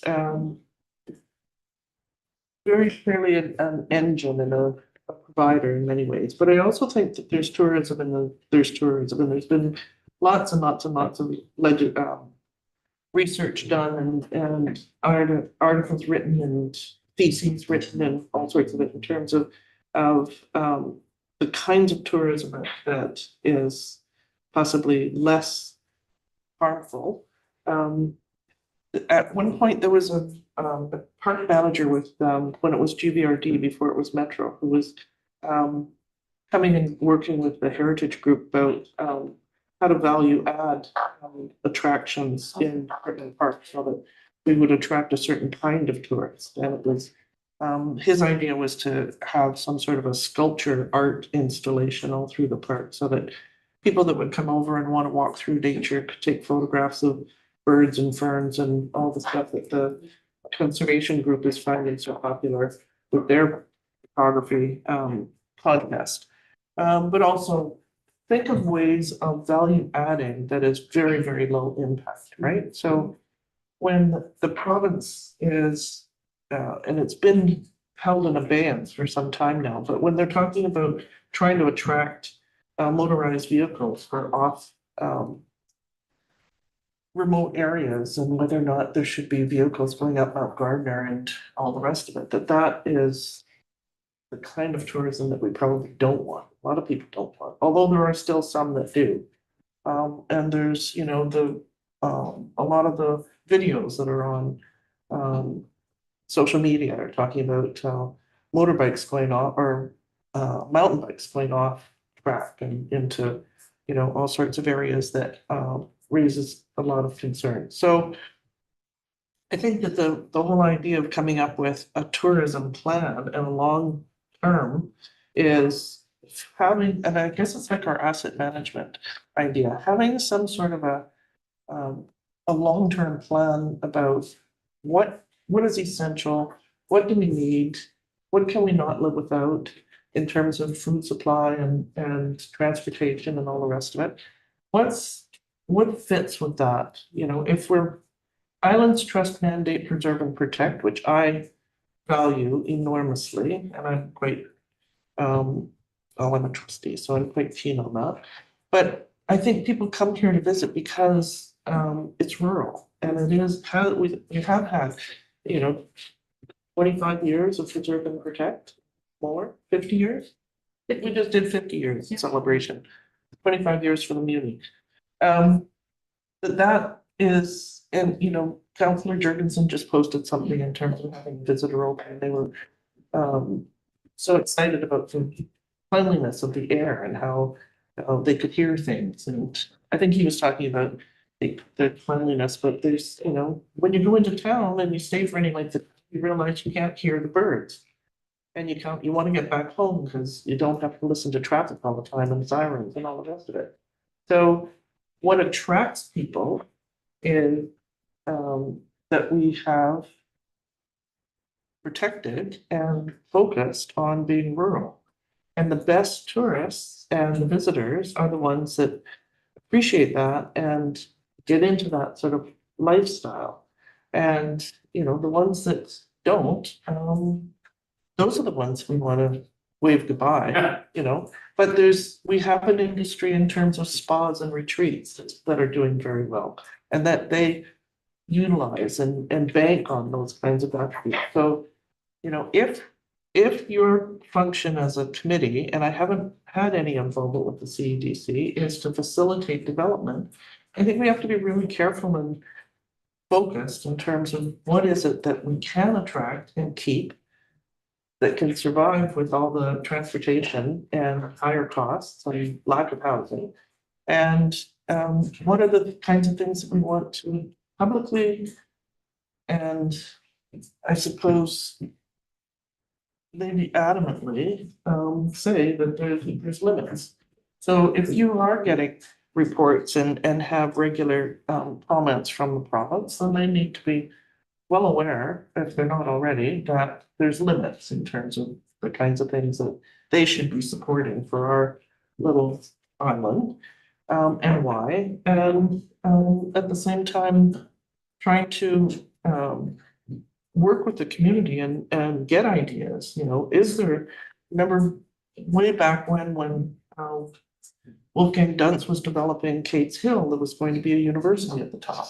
You know, there's going to be some sort of a campus, and that, you know, that's not an impossible situation in terms of we've done well with different educational kinds of things. So, you know, if we all put our heads together and figured out not just the people coming over on the boat for a day trip and, you know, bringing a car and you know, just not really understanding, taking the time to fit in. And maybe that's the first visit, and by the time they brought the second visit, they're better at it, but you know, if that's the function of tourism, TBI and CEDC, then, you know, along the lines of all of the topics that are talked about at the REAP conferences and the helping the community and this council or any council expand on what are some of the best fits that should be and could be considered, both with respect to planning and you know, any kind of economic development, so that other industries or could maybe attract friends or figure out the long-term planning so that it's not just build, right? And I think what you just said there really resonates with me. What is the long-term plan? Who's accountable at developing this long-term plan, making sure that we're living into that long-term plan? And that's the collaboration between committees and council. So if you've got people on your committee that are interested and keen and have some time, that's the kind of thing that they read and think about and talk about, then, you know, that's the help and the support for kids. Right? And at the same time, then we have some sort of a workshop like this, and we sort of say, okay, what's the next step? And which one can we work on first? And, you know, do we have planner time? And we've worked that into our strategies. But, you know, I think that we need to, I'm worried about, you know, somebody says industry and I sort of go, yeah. And I think of a cement plant or something, right? And so then we have to be able to say this kind of low impact and, you know, be able to market. And maybe I should have put some context around that. So like when we did the engagement, what came back was we'd love to have a community commercial kitchen, which you Yeah. would build on commercial or industrial land. Or we would love to have a workshop, a community wood workshop. But maybe the tools are there and the community can go in and build things with wood, but share like, so it was all kind of in line with the Bowen culture. I would say it wasn't like hard industry. I noticed that your the membership in the committee, you know, in terms of what you talked about, building an agenda, it's tourism and the heart. And Standing agenda items, yeah. okay, so that's the other driver, right? And that's actually a bit of a hard sell in this community. So there is a captive audience and there is great support, but there's still a lot of people that do not value and don't see, they haven't had it spelled out in terms of what the economic advantages are, in terms of supporting and being very heavily involved in art, whether it's writing or visual or movies or all the people that are engaged. So you look at the census and it's there, you know, but it's like pulling that information together so that that is something that more of the community can support.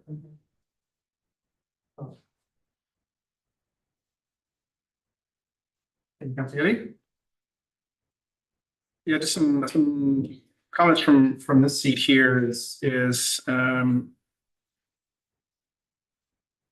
yeah, the tourism discussion on Bowen is an interesting one. It's certainly been one that I've been embroiled in since taking office. And then with the intersection with economic development, like, you know, I think first of all, from the standpoint of a municipality, the like tourism provides like zero to us right now in terms of dollars. Oh, to revenue. In terms of To revenue. the municipal. Yeah. But, You got the floor, Council Morris. Thank you. Right? Like, right. so generally, like we've got the MRDT coming in. We don't collect a visitor tax. We don't collect anything from BC Ferries. You know, like the vast share of our revenue comes from property tax. That is our stable revenue source. And then there's grant funding that comes in. But in terms of like a direct contribution from tourism, there's not a lot that comes to the door. So in terms of that. And I also, you know, so I think I want to just work through some counterpoints here is I also wonder, because tourism is so intense during the summer in that Snug Cove area. You know, it feels like, what does it feel like? If I was to use a metaphor, it's like driving down a prairie highway in the summer where your windshield just gets clogged up with bugs, right? And that's like all you can focus on. And I've started to wonder whether we miss some of the wider view beyond that intensity and what's in front of us. Because I sit here sort of working through the premise that, you know, tourism is, like, I think it's a strong driver of our Cove economy. But in terms of our socioeconomic breakdown, where we have homes that are worth like an average of 1.3 million, you know, people living in those homes generally aren't making their salaries from working on the island. It's work from home, it's commuting into the city. You know, we have a number of trades that come over on the island. So there's like other very strong major economic drivers on the island that are far less visible, that keep the island afloat. And one of the questions that, you know, I've had and I've been working on is the you know, there's a focus on like, what do we do with the tourists themselves? And I'm not adverse to tourism. Like, I started on this island as a tourist. I came here as a visitor, and now I live here. And in my conversations with folks out in the community, it's like, well, it's not necessarily the volume of tourists that we're getting. It's how we're managing it and how we're dealing with it, and Exactly. intractable infrastructure configurations in the Cove that are leading to it. But in terms of being able to support those tourists from an island economy, like, you know, it's one of the councillors said, there are housing issues. So CEDC in the past has done surveys of businesses trying to find, like, you know, rental housing for workers. We do not have a diverse, affordable housing stock on this island. This island was built out with single family homes. We don't have multi-unit homes. And I hear from businesses all the time in the Cove that we cannot find housing for our workers or keep workers on the island. So that I think there is an island workforce issue, and that's where the conversations with the MRDT in particular, you know, have that 50-50 split sort of penciled in right now between affordable housing to address some of those wider sociological, ecological factors on the island versus the visitation. You know, I'm curious about, you know, I think as a council and as a municipality and in conjunction with the committee is we need to define, what does economic development mean on the island? And for who? You know, like, and even sitting here, like, I don't really have a good answer to that. And I'm sure if we were to ask, you know, take a poll of 100 community members out there, they would probably say economic development. Like, that sounds like a good idea, but what does it actually mean? Like, and what is it that we're wishing for? Because right now, the island economy, whether it's contractors, whether it's tourists, whether it's our businesses in the Cove, I mean, it is hyper local. We've had the discussions on the circular economies. We don't have chain businesses here. You know, I wonder what will happen when the first franchise ever tries to set up shop down here in Snug Cove. So there's a careful what we wish for, but at the same time, we don't live in a dearth of, like, income inequality on the island. We don't have like a major homeless population, you know, like some of our colleagues do on the Sunshine Coast or in downtown Vancouver. Our sociological issues are, you know, we're pretty socioeconomically monocultured on the island as well. And our businesses do pretty well. There's not for sale or for rent signs, you know, frequently all the time in the Cove, or empty shop windows in the Cove. So I do have my question as we come up to the business summit, as we come up to this OCP review, is like, what does economic development on the island actually mean? Because we know it's unique. We know it's different. We have this sense of there's something that we want to preserve, but I'm unclear as to whether we can actually name it and then connect it to, like, what is it that we're actually developing and for who and to what end? And then how do we build the housing, the infrastructure, and all of that supports it. So you want to jump in there a couple of times? I'm curious if you have thoughts. Well, I'm a little bit aware of time too, Right. because I think this committee meeting is at 3, is that right? I guess I'm also thinking that those are questions that might be reserved for our comments to the OCP. Yeah, committee. like that is being updated and certainly we know in terms of economic development. You know, I don't think we should necessarily confuse economic development with growing businesses. It doesn't necessarily mean you want more businesses or you want bigger businesses. You know, I think we have businesses here right now that are in the Cove that are not happy with the ferry lineup, that it impedes their business and it impedes the ability to further build the economy of the island. Certainly if the vision coming from the OCP is to build a circular economy, well, then economic development will have a focus on how to best create that circular economy. Like, what things do you need to implement, either from local government or through incentives, or information to really support that circular economy. You know, we have a lot of, you know, to your point, a lot of work at home people. Well, that's still creating an economic, you know, that kind of further defines the character of Bowen Island in terms of economic development. Maybe we want more of that kind of economic development on the island. So, yeah, I think it's an interesting exercise between OCP and then, you know, council's direction from time to time, you know. We know that when there's election time, sometimes what comes out are ideas about the economy. I know some provincial elections, we wait for ideas to come out about the economy.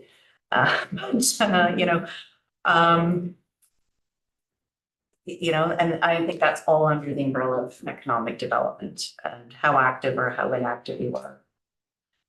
And I think that was one of the things that we were using, is actually having one person accountable for that vision and bringing in all of these loose points, that there's touch points with the committee or there's touch points with Bowen Island Municipality.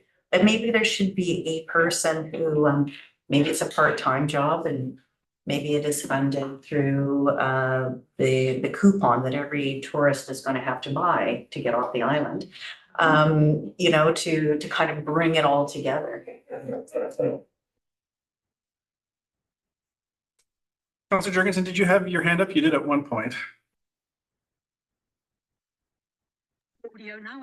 I did, yes. I just wanted to add, or just wanted to ask, sorry,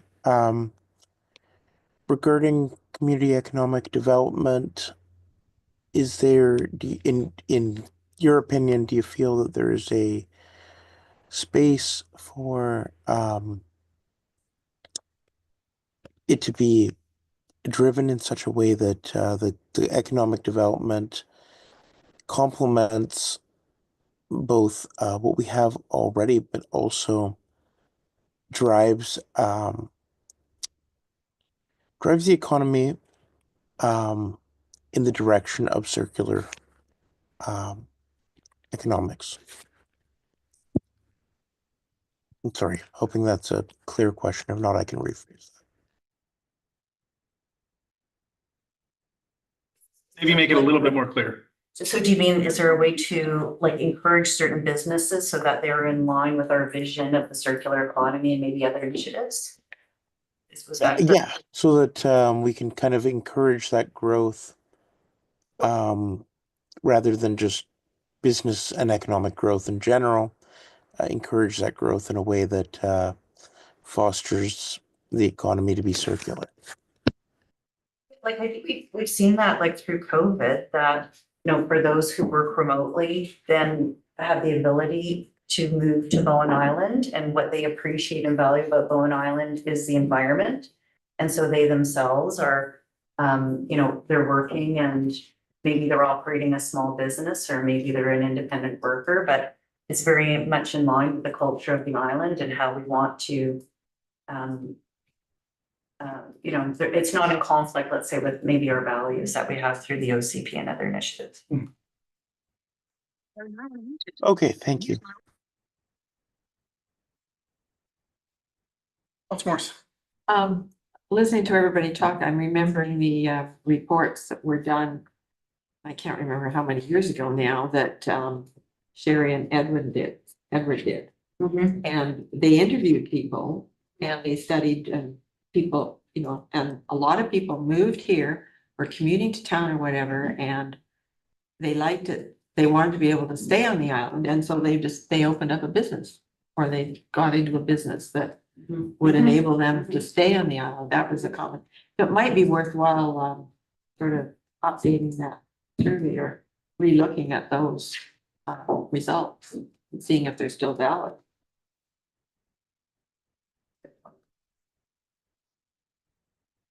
Lots to do and not enough time to do it all.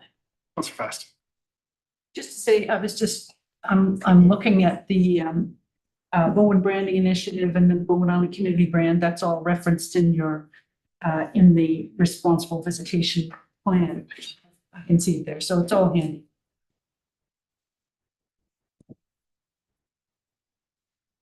Hey, thank you for being here today.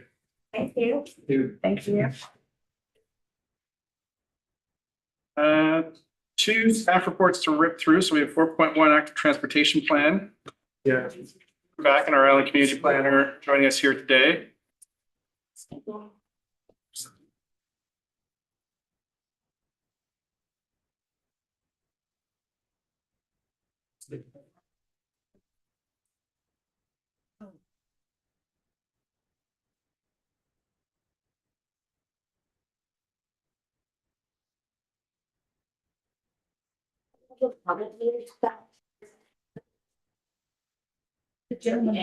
Oh, maybe we'll take that. Yeah, instead of before, we're going to get bogged down in staff reports here. So if there's, I'm going to get you to go one chair back, and then I'll invite our public commenter up here today, unless there's any objections from council. Not seeing any, so feel free to come join us up here at the front and grab a seat. Sure. So, We'll riff it a little bit. So either there can be, generally what we do at the start of meetings, we have public comments, or at the end of the meeting, we have a Q&A where members of the public can ask up to 2 people each. So I'll let you dealer's choice it, any format. You've got up to 3 minutes. Knowing that a public comment we sort of receive and there's not any back and forth discussion, but a question, if there's something that you want like a specific answer to, then we can. sure, yeah, actually, my initial question. So first, I should just say, my name's Keith Davidson. I'm brand new to the island.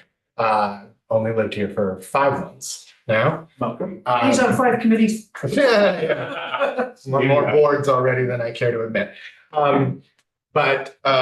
So my initial question is actually answered by the presentation by the economic development board there. I did just want to provide a comment in just a little bit of a counterpoint to what Councillor Wake and Mayor Leonard had said, in that the residential tax base is being asked. So I should say, I'm not part of any of the boards that have presented today at all. I do have a license to operate a bed and breakfast out of my home. So I guess I have some stake in tourism in that regard.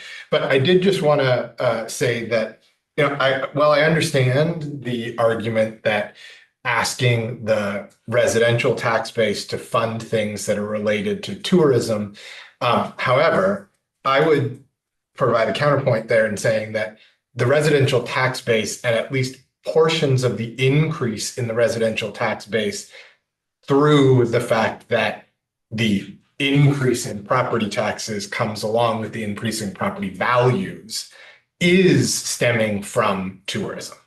I'm a perfect example of that. I've lived in Vancouver for almost 20 years. I bought a sailboat during COVID because I had a sailboat. Coming to Bowen was kind of the natural extension. I would just come to Bowen. People wanted to go out for a day sail. I'd come to Bowen. We'd grab a beer. We'd go home. However, exposure to Bowen resulted in me wanting to be here more, and wanting to be here more led to me buying property and bringing that value that I bought by selling property in Vancouver and subsequently buying property here on Bowen definitely provides an increase to the overall tax base of Bowen. And I think that that is something that just needs to be pointed out. So I don't think you're generally asking just for the residential tax base to cover that. Residential tax bases and tourism can be tied together. I also just wanted to provide a counterpoint to Mayor Leonard and what you said regarding there not being a lot of businesses or not seeing a lot of businesses for sale. Granted, I lived in Gastown for the last 20 years. I've seen Gastown go through a case of everything's got a for sale, for rent sign in it. But I do just want to point out that in the short time that I've been here, I've noticed that both the Snug Cafe, the Village Baker, and a building that I understand is called the Sugar Shack, that's down here on the Cove. All of those are currently for sale. And my understanding is they don't really have a lot of interest in purchasing them. So I do just want to, as a counterpoint to the fact that economic development is still valuable for the businesses that already exist. Both the Village Baker and the Snug Cafe are obviously treasured institutions here in Bowen. And those are individuals who are looking to sell and maybe are struggling to sell. So there is a possibility it's possible that without economic development that does look at those, that you could be looking at businesses that are for sale and could end up empty. So anyways, I just wanted to provide those comments. Thank you. Thank you.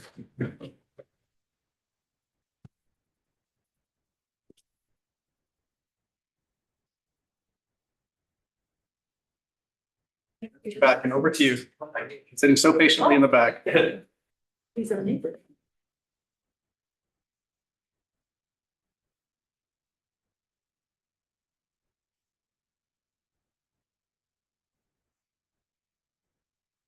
Thank you, Mayor and Council. So this report is to return to Council to present the finalized active transportation plan for adoption, having been edited by ISL Engineering to include changes from recommendations of BIM's council and committees. So this plan came about thanks to a active transportation infrastructure grants program from the province in 2021.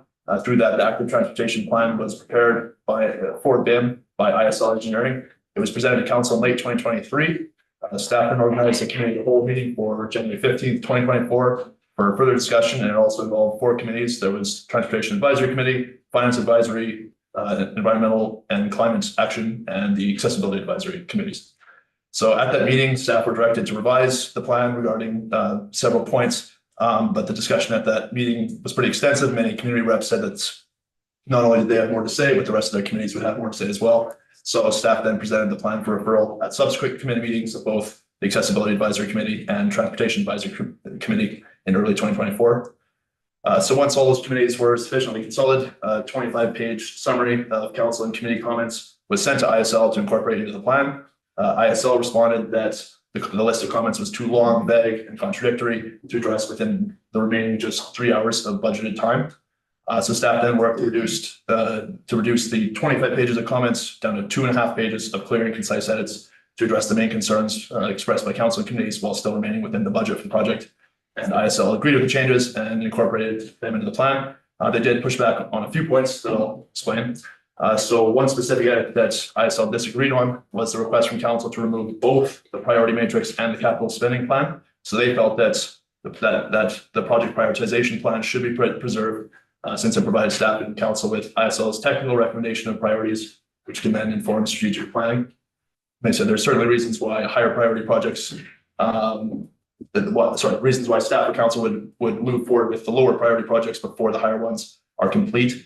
But they typically include a caveat in the plan that actual project implementation will vary based on the existing strategic plan, political will, changing priorities, etc. So as per his recommendation, the project prioritization plan is not to be removed from the active transportation plan at this time. Overall, the edits requested of ISL Engineering were not made verbatim, so it's clear they put thought and consideration into any changes that were made. In some cases, ISL advised that the proposed language was too restrictive or they'd encourage flexible language that's more appropriate for guidelines. All edits were discussed with staff and we're happy with the changes given the limited budget and staff time that was remaining. And finally, so staff recommend that council accepts the list of edits to the draft active transportation plan and adopts the plan. Okay. Questions from the planner? Not seeing any, or Councilor Morse? So I went through the active transportation plan and I guess got 2 pages of notes here. The deadline, the timing of when the multi-use path, for example, is going to be finished doesn't match what we're doing. So how can we approve a plan that's got deadlines in it that aren't ones we just adopted? I'm just mad here. So that was, I was hoping somebody else was gonna make comments. I just don't understand some of the, you know, it appears to be wanting lighting and yet we're talking about night sky bylaws and not wanting lighting. I'm not sure about, just the overall cost of the whole thing. I mean, I know we've said it's aspirational, but $19 million is the total cost, if I was reading the introductory comments correctly. Now, some of that's the MUP and it's going to be funded by grant funding, but the way it stands right now is some of the things that are in there and the timing and so forth, I just can't approve it. Councilor Fast? Thank you. I was really pleased. I looked through here. I found the changes that had been made. I recognize that there's lots of grants in it and that the wording about it being aspirational and council isn't bound to it has been put in. I particularly like these little hexagons. This is page 39 of 28 in the PDF, but it's like the second or third page. Shows the multi benefits or the co-benefits of adopting this plan, which is a recommendation of the main transportation plan adopted some years ago. And I'm in favor. I like the way it's happened and all the input from the different committees, some of which I'm on, so I'd like to move the motion. I'm gonna finish the speakers list first. Councilor Getty.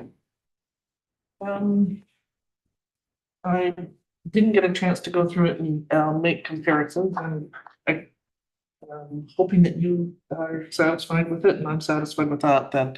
But I did pick up a couple of points. So page 32, when they're talking about the multi-use path design principles and the pavement, I would like us to, and I'm not sure if it's planners or if it's engineering, but I like the fact that they mix it up in terms of paved surfaces and gravel being appropriate for different grade levels and different conditions, and that although unpaved trails do provide value for many, providing access to nature and a more natural experience. So I don't know if it's a complex issue in terms of what the funding sources require, but I would like to highlight that in terms of a lot of the commentary that I'm hearing in terms of extensive urbanized types of the width and the paving of multi-use path. So I also was interested on page 57, the capital project stacking. And I would like that to be highlighted, possibly with the mayor's task force on infrastructure, but certainly with respect to planning and any engineering. So that if we have major roadworks, I immediately started thinking about Blue Water that is not part of our municipal or multi-use path map and projects, but if they're putting in all of the work on the side of the road, wouldn't it be nice if that could be suddenly turned into a multi-use path? So I would like to highlight that somehow in terms of any future planning so that we do consider that whenever a road is torn up. Thank you. Over to you, Councilor Fast. Thank you. I move that the committee of the whole recommend that council approve the list of edits provided by council committees and staff to ISL Consulting and adopt the draft Active Transportation Plan, ATP, as presented and amended at its March 17th, 2025 committee of the whole meeting. Moved by Councillor Fast, seconded by Councillor Wake. Any further discussion? I have a question. Yep. It says adopt the draft, so this stays as a draft? Sorry, I was under the impression it was a draft up until it was adopted. Sorry, maybe that's my poor wording. Okay. Okay, so that can just be adopted when it comes back to the council table. All right, sorry, yeah. Does the resolution say recommend to council that? Yes. Okay. My only question on this, and I know we're bumping up against time, but how do we use this plan? And I say that in context with all of the other plans we have. We have a cultural master plan, we have a community economic development plan, we have a transportation master plan, we have an active transportation plan. And I don't know if we follow or revisit many of those to the letter or the intent that they were originally drafted with. I know in the past with that Snug Cove master plan, we've had there's so many plans. So I'm curious. And I'll ask it here so I don't in an open council meeting, but what do we do with this once it's approved, or what happens on the staff end? Because we also haven't made any reference to it in our overall council strategic plan. We don't make reference. I'm not asking, it's a staff question. What are we doing with all of our plans right now? I'll take Yeah. that. Yeah, so I mean, there's a few things that can happen with these master plans. The first one is it being a launching pad for us to go out for grant funding. Mhm. So that every project we go for in terms of the grant funding opportunities aligned with their master plans. We're not doing something out of left field. Right. It's anchored firmly. I think the other way we can use these master plans is in terms of having it feed a larger 20-year capital program. If the multi-year capital programs are all based in the plan. The other way it can be used is to see, as we develop the DCC program, see if any of the projects being identified in these master plans are growth driven, and to what degree they are growth driven. And so looking at including those in future DCC programs. And so that's where, so right now we're going through the OCP. So the OCP all the master plans should cascade down out of the OCP. And so just those are some ways. So the key thing I see is in being able to drive multi-year capital spending programs and focusing our grant writing efforts on projects that are tied to the master plans. And so they should be revisited by staff yearly.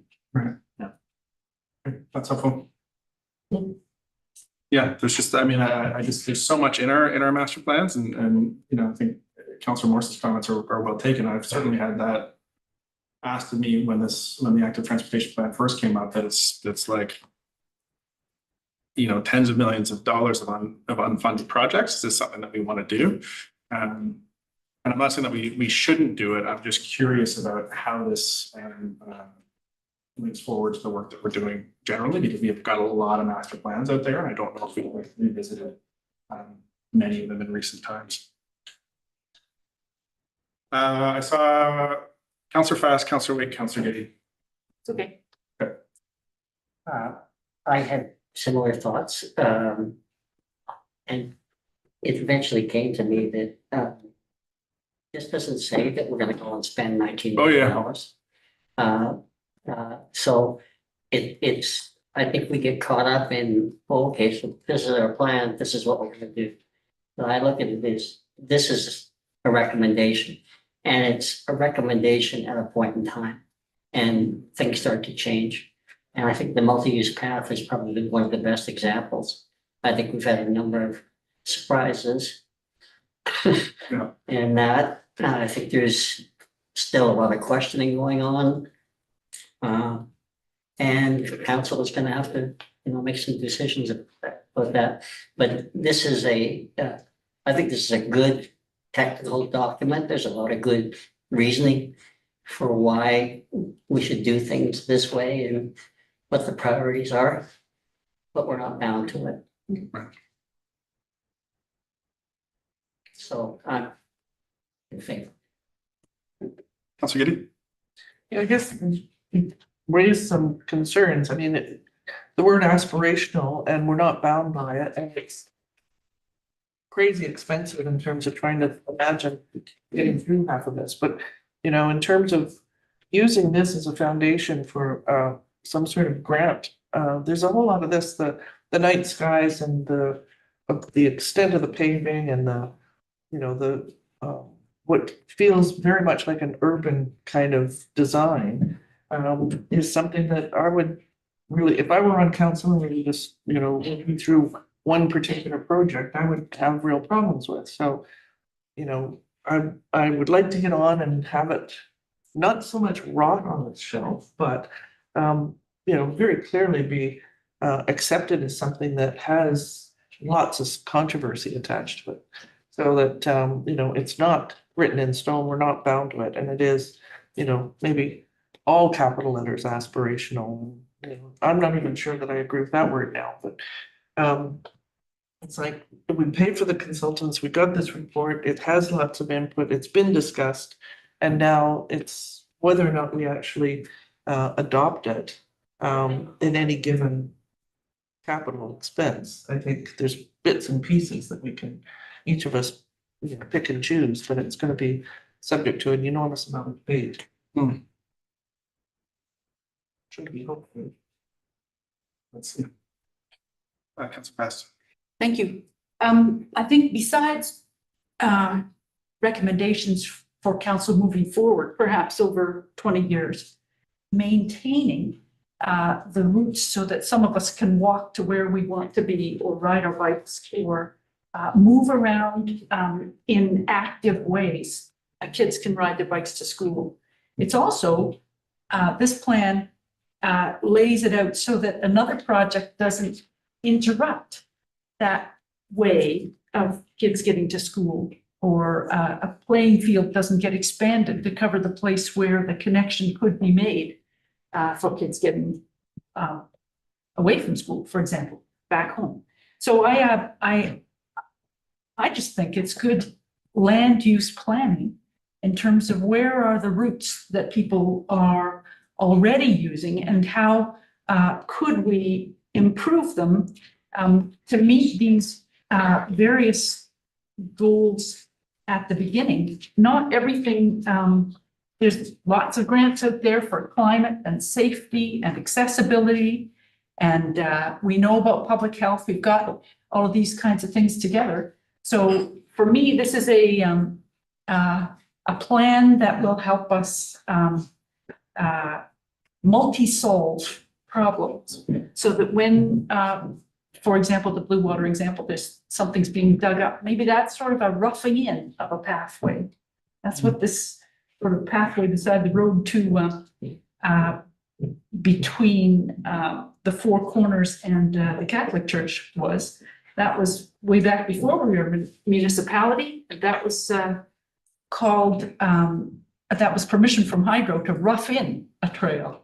And that's the way it sits today. And if we hadn't had that foresight, there could be all kinds of changes along there that there wouldn't be a trail. So I like having a bit of a blueprint and for connectivity, which is what we're talking about. And then as grants and opportunities come up for safety issues or, some of these other equity-based issues, economic, I don't know, cost saving, it's more affordable for families to use an electric bike. I just think it also makes us more responsive to shocks in the economy and things like that. So I don't see it as binding council to spending millions in the future. I see it as maintaining our options for connectivity, and walkable island, and cycling and safe roads and that kind of thing, like we have now. And just to be clear, I've got no problems with anything that's contained in the plan or its aspirational pieces to it, but it's more of like a meta conversation of, you know, what happens when this plan is 5 years old or 10 years old? Like, are we reviewing our plans to figure out what's obsolete in them, to give staff direction as to what's going on? Because you know, we have aging plans that are probably not really relevant at all, that we're still. What, can you give an example of an aging plan? Cultural master plan. Oh, that one. Okay, most of them are within the past 5 years. Right. So this is why. My apologies for Yeah. interrupting. Yeah, no problem. But we have a stack of them that are going to get long in the tooth that, you know, I think it's not something to solve here, but I just wanted to put it in the discussion. That's like, you know, we don't really have a good process to do that yet at like a council staff interface. But very supportive of every aspiration that's contained in the transportation plan. It would be lovely if a municipal fairy godmother was to bestow us with $40 million to do it. Okay, and with that, I'll call the question. All in favor, raise your hand, say aye. Aye. All opposed? So that carries with Councillor Morris in opposition, and I don't think I got your vote, Councillor Jurgensen.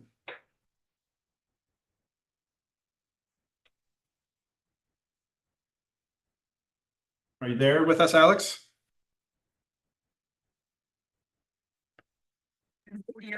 I am. And Okay, great. yes, That was in favor? I am. Yes. Okay, great. Did that not come through the first time? No, I didn't. I didn't come from that. Okay. Sorry about that. Yeah. No, I am in favor. Great. And thank you to the planner. I know we've bumped you off the agenda previously on this, and you've been hanging on to that presentation. So thank you for being here today. 4.2 governance review terms of reference. Hand it over here to Kieran. But just to set this up a bit, this is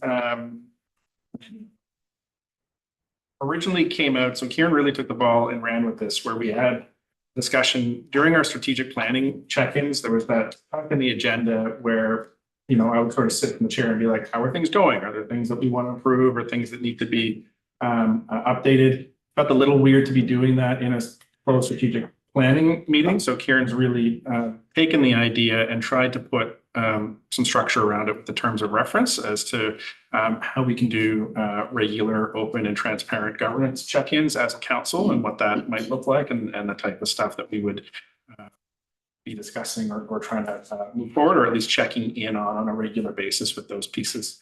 So maybe I'll hand it over to you, Kieran, to. Yeah. Thank you, Your Worship. So I think in local government, there's often, you end up in a situation where you're reactive. And so this is an opportunity for council and staff to be proactive. I think this is not necessarily, like, I think things are working out pretty good. We have a high functioning council. I think it would be good to do a check-in to see how we can improve things.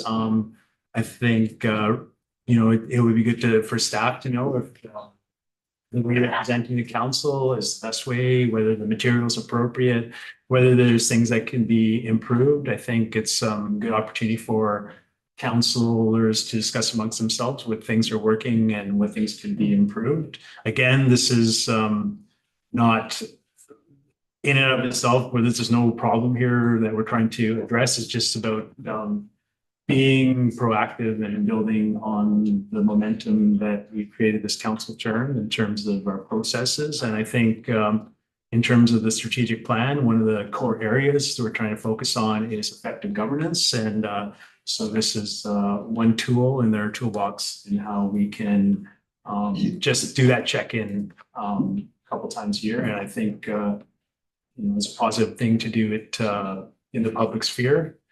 It shows that council and staff have are doing that introspection and making sure that the governance that's being delivered is the most efficient way to do it for the community. That's fast. Thank you. I'm in favor of this. I think it's a great idea. It made me think of a couple of things that I might add to your check-in list is professional development for counselors. I'm never sure whether I should be asking the mayor or how do I, when I want to register for the Keeping It Rural conference or something I'm going to take the bus, I'm going to do this, I'm going to do that, I'm going to keep the cost down. Who do I apply? Should I be applying? That kind of thing. So maybe something about professional development for counselors in there, like If or I may. ABICC. I saw training. Yeah, training and development for counselors. So that was intended to address that professional Okay. development. So if we need to schedule a workshop on a certain matter, we can talk about that during these check-ins.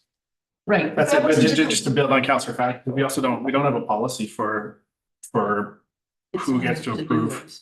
What's that? It's on. Yeah, it's on the to-do list, so we've got like the de facto, that Liam and I came up with is, send it to the mayor and with a budget and I can approve or deny, which I don't think is the best bet long-term, and I think one of the reasons for doing this, particularly when we've got a good council, is to set it up for when things might be rockier, right? That's right. So this is just why I thought I'm not going to suggest any changes today, but something to keep your eye open for is what about conferences and conventions for council members and maybe for staff too, rather than a workshop, like when things aren't working so well, but staff still need to go to the CAO gatherings and things like that. And the second one is just this is called evaluating a council board.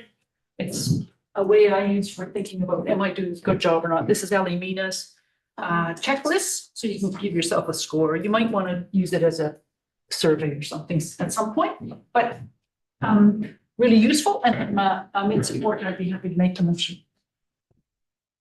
Councillor Morse? I don't have any problem with the general concept, but I do have a lot of problems with what's written in the terms of reference. For the first part, we're talking about, it talks about a review, but I think it's a check-in. They're very different. A review is quite different from a check-in. And that's in purpose and scope. And then talking about chairs, well, the mayor's, if we're just talking about council meetings, is it council meetings and committee meetings or, and then talking about, is the information being provided to residents timely and effectively? Well, it's our not only residents, but property owners and, it's a charter. And then talking about aspects of communication between councilors and between staff and council. Well, is it communication between council members, which includes the mayor, or are we only talking about communication between councilors? So communication between councilors and the mayor is left out of that. There's a few typos in here. And then methodology again uses that word of review, and then deliverables, summary of relevant findings, recommendations, and an action plan. That's not really a checking. And then administration is, looking at things, they're going to facilitate the review and prepare documents. And somewhere in here, there was reviewing, benchmarking against best practices, gather input and feedback on a case-by-case basis, review of selected meeting videos. All that's going to take time. So the statement in the staff report that there's no budget or staff time implications, I think is. And I was recalling a survey that was done, and it was Eli Nina that had it. So to me, that would be a better way to go about it, is to send everybody a questionnaire and ask, and then if there's issues that come out of that, that's deal with those. But to spend time in an open meeting and have people looking at videos and all that sort of stuff. So the concept is good. And we do need the policy on professional development, and there's internal training that's provided to all council members, and there's external training where we go out to separate meetings. And I think the Directors Institute, the Institute of Directors, can't remember the right name, they've got questionnaires and surveys and things like that where you evaluate your board performance. Mhm. So I think, at this point, I think it's gonna take time, it's gonna cost money just from the work plan. So I'm in favor of the general concept that we should be. And then for talking about external communications with external, we've got two policies. So to me, the question should be, are we adhering to our policy? Not, and if we're not, then change the policy or administer the policy, and we've got a code of conduct. So anyhow, I'm not in favor of the package as we have.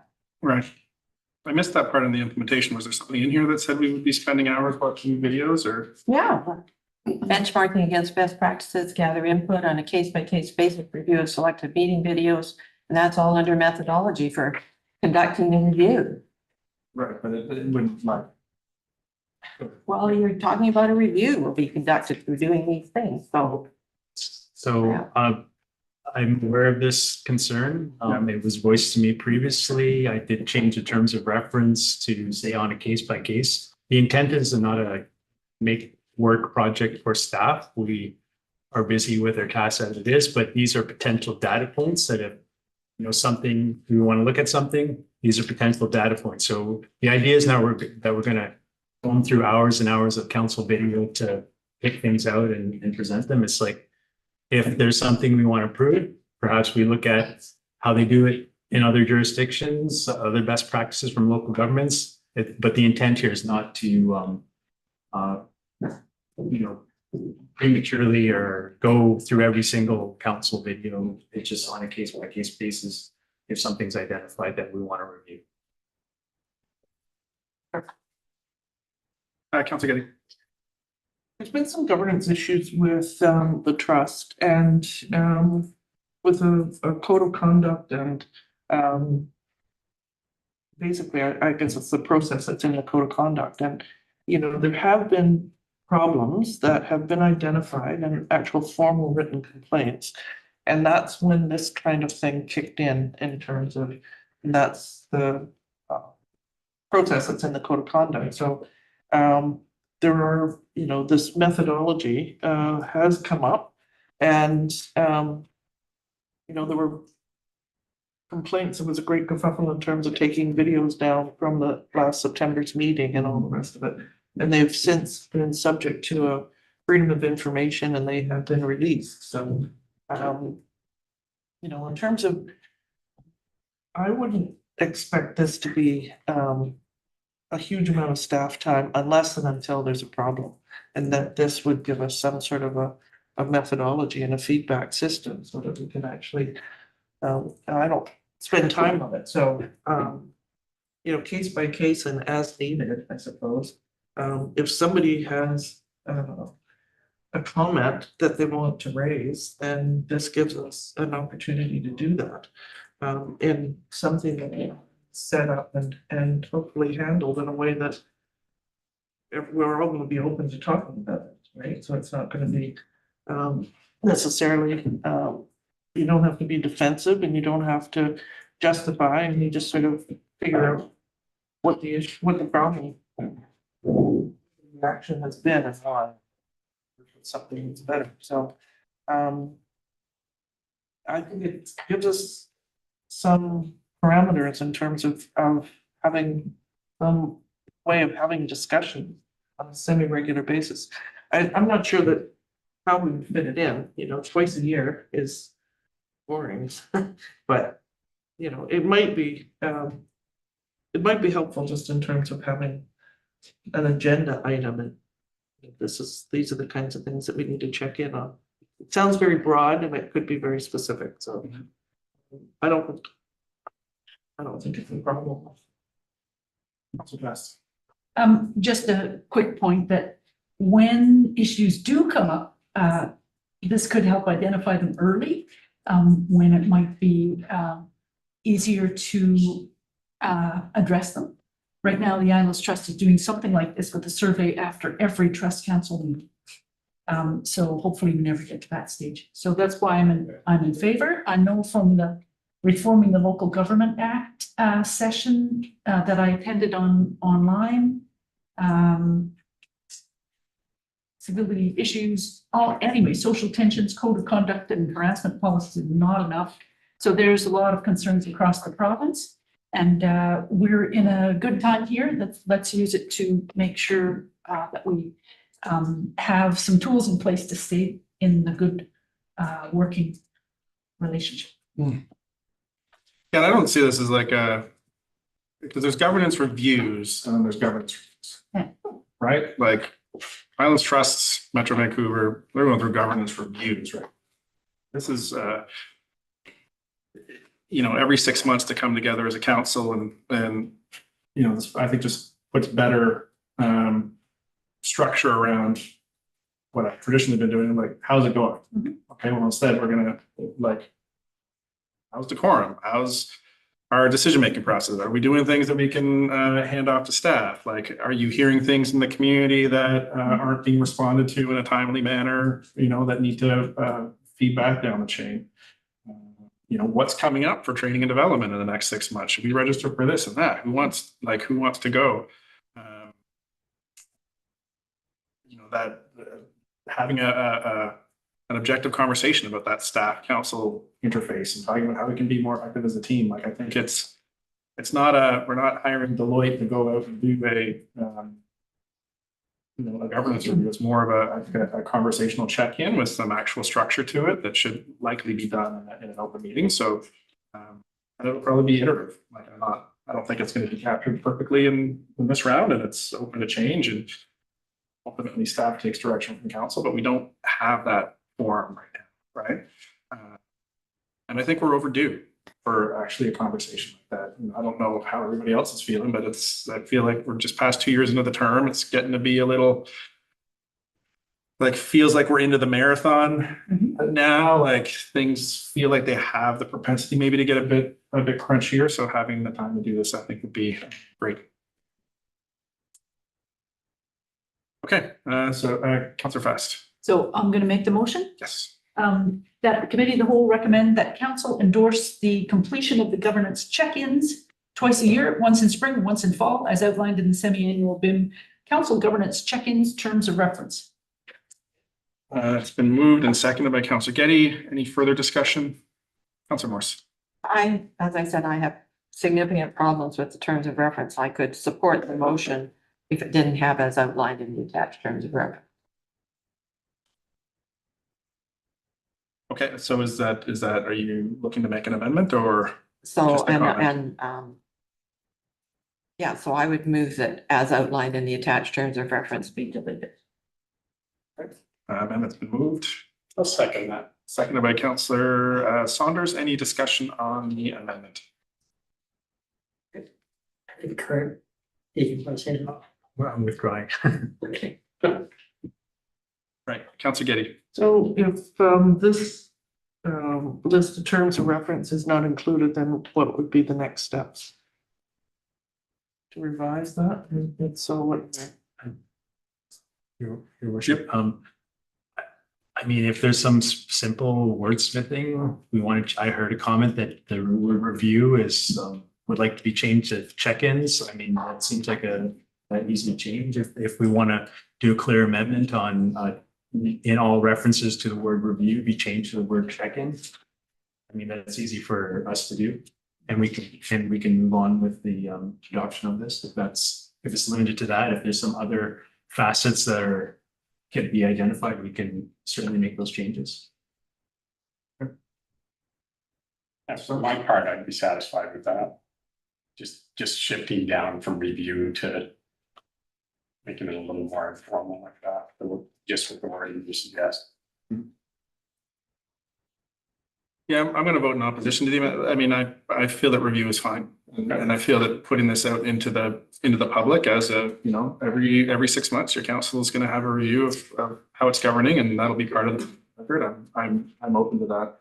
There's nothing in the terms of reference. It's a showstopper for me.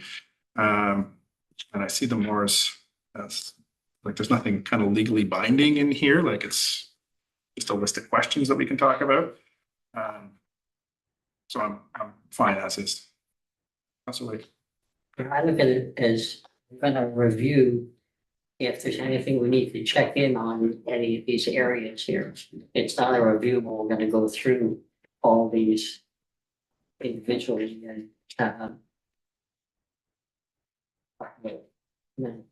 what could happen? Not seeing any further speakers on the amendment, so I will call the question on the amendment to strike the line that states as outlined in the semi-annual BIM Council governance check-ins in terms of reference. All in favor of the amendment, raise your hand, say aye. Aye. All opposed, raise your hand, say nay. Okay. Okay. So the motion is defeated with Councillor Morris and Councillor Saunders in favor. We're back to the main motion. Any further discussion on the main motion? Not seeing any, I'll call the question. All in favor, raise your hand, say aye. Aye. All opposed, raise your hand, say nay. So that carries with Councillor Morris in opposition. And with that, a motion to adjourn. Councillor Wake. Councillor Petty. All in favor, raise your hand, say aye. Aye.